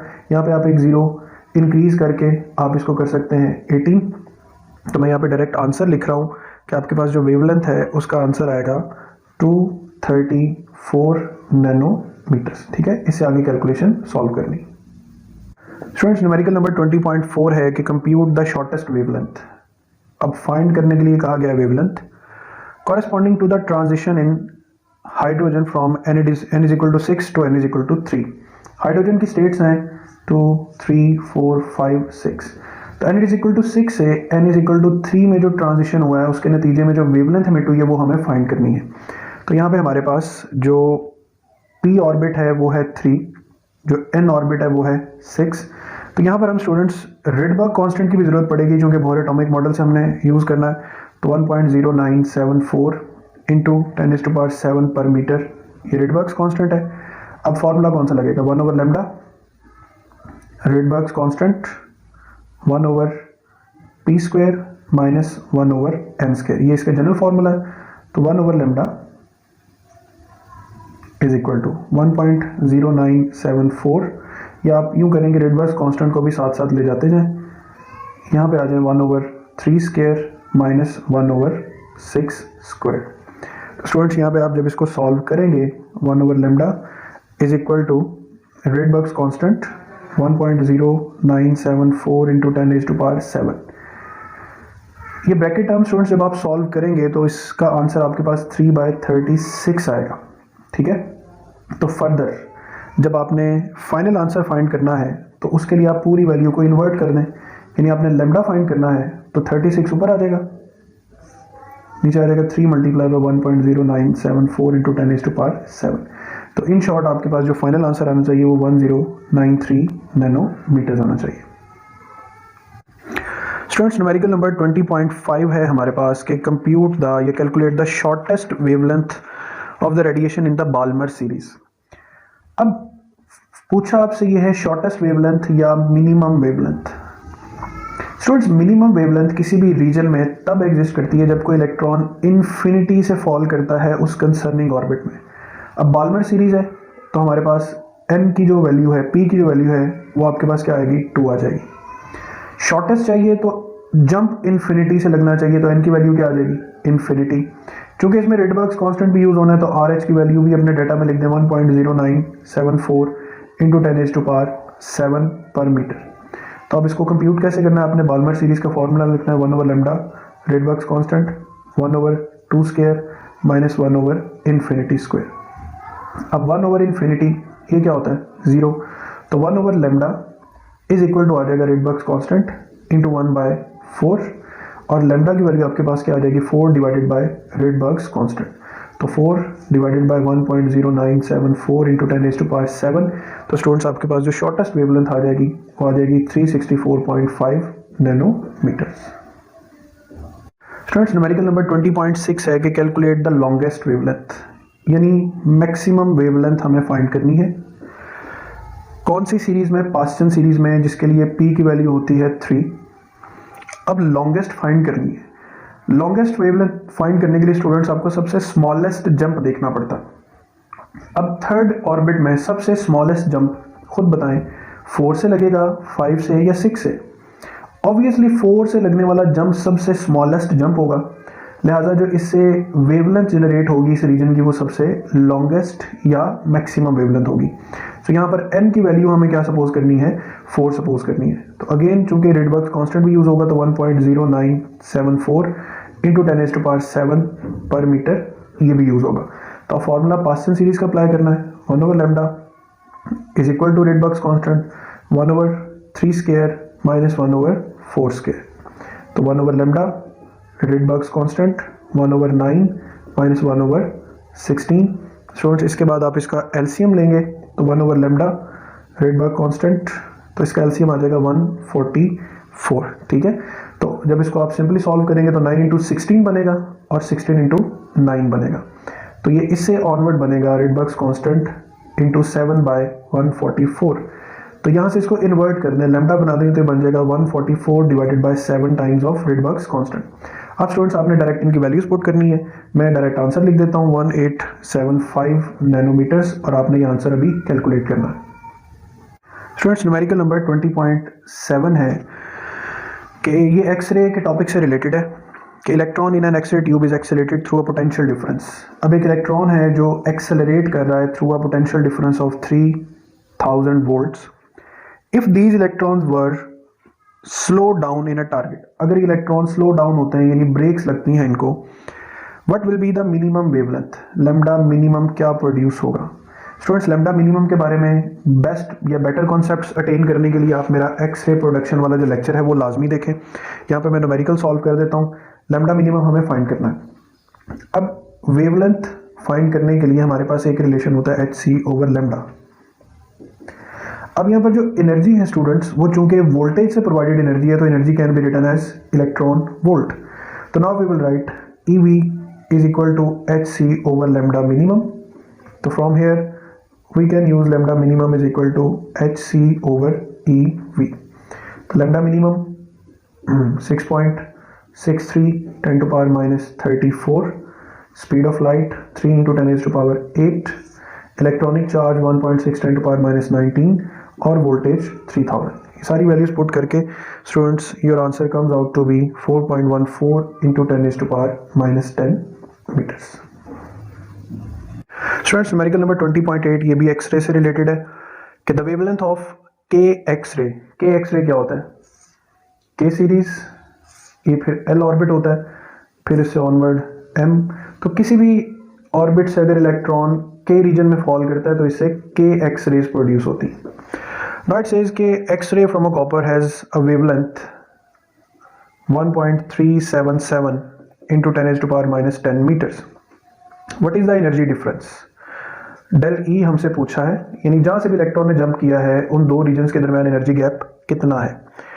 अब चूंकि एनर्जी का फिर से वही फॉर्मूला यूज होगा hc over lambda.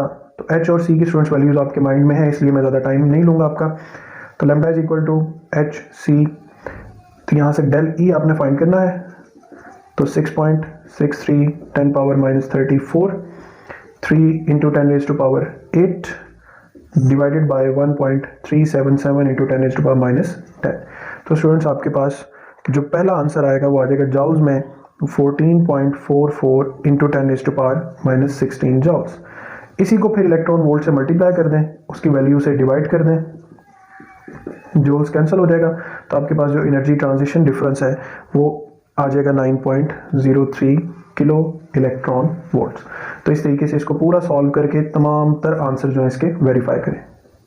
Students, numerical number 20.9 बिल्कुल 20.7 जैसा है कि tungsten target is struck by electron that has been accelerated through a potential difference. अब इसमें पोटेंशियल डिफरेंस गिवन है 40,000 या 40 kilo volts. Find the shortest wavelength, lambda minimum आपने find करना है स्टूडेंट्स। तो अब यहाँ पे डायरेक्ट ही फॉर्मूला आप अप्लाई कर सकते हैं, HC/EV। ये फॉर्मूला आप अप्लाई करके वैल्यूज पुट करें और मैं डायरेक्ट इसका आंसर लिख देता हूँ 0.31 × 10⁻⁻10 मीटर्स। ठीक है, मैं अगर कहीं से कोई स्टेप स्किप भी कर जाता हूँ तो आपका मेन मकसद समझना है टेक्निक।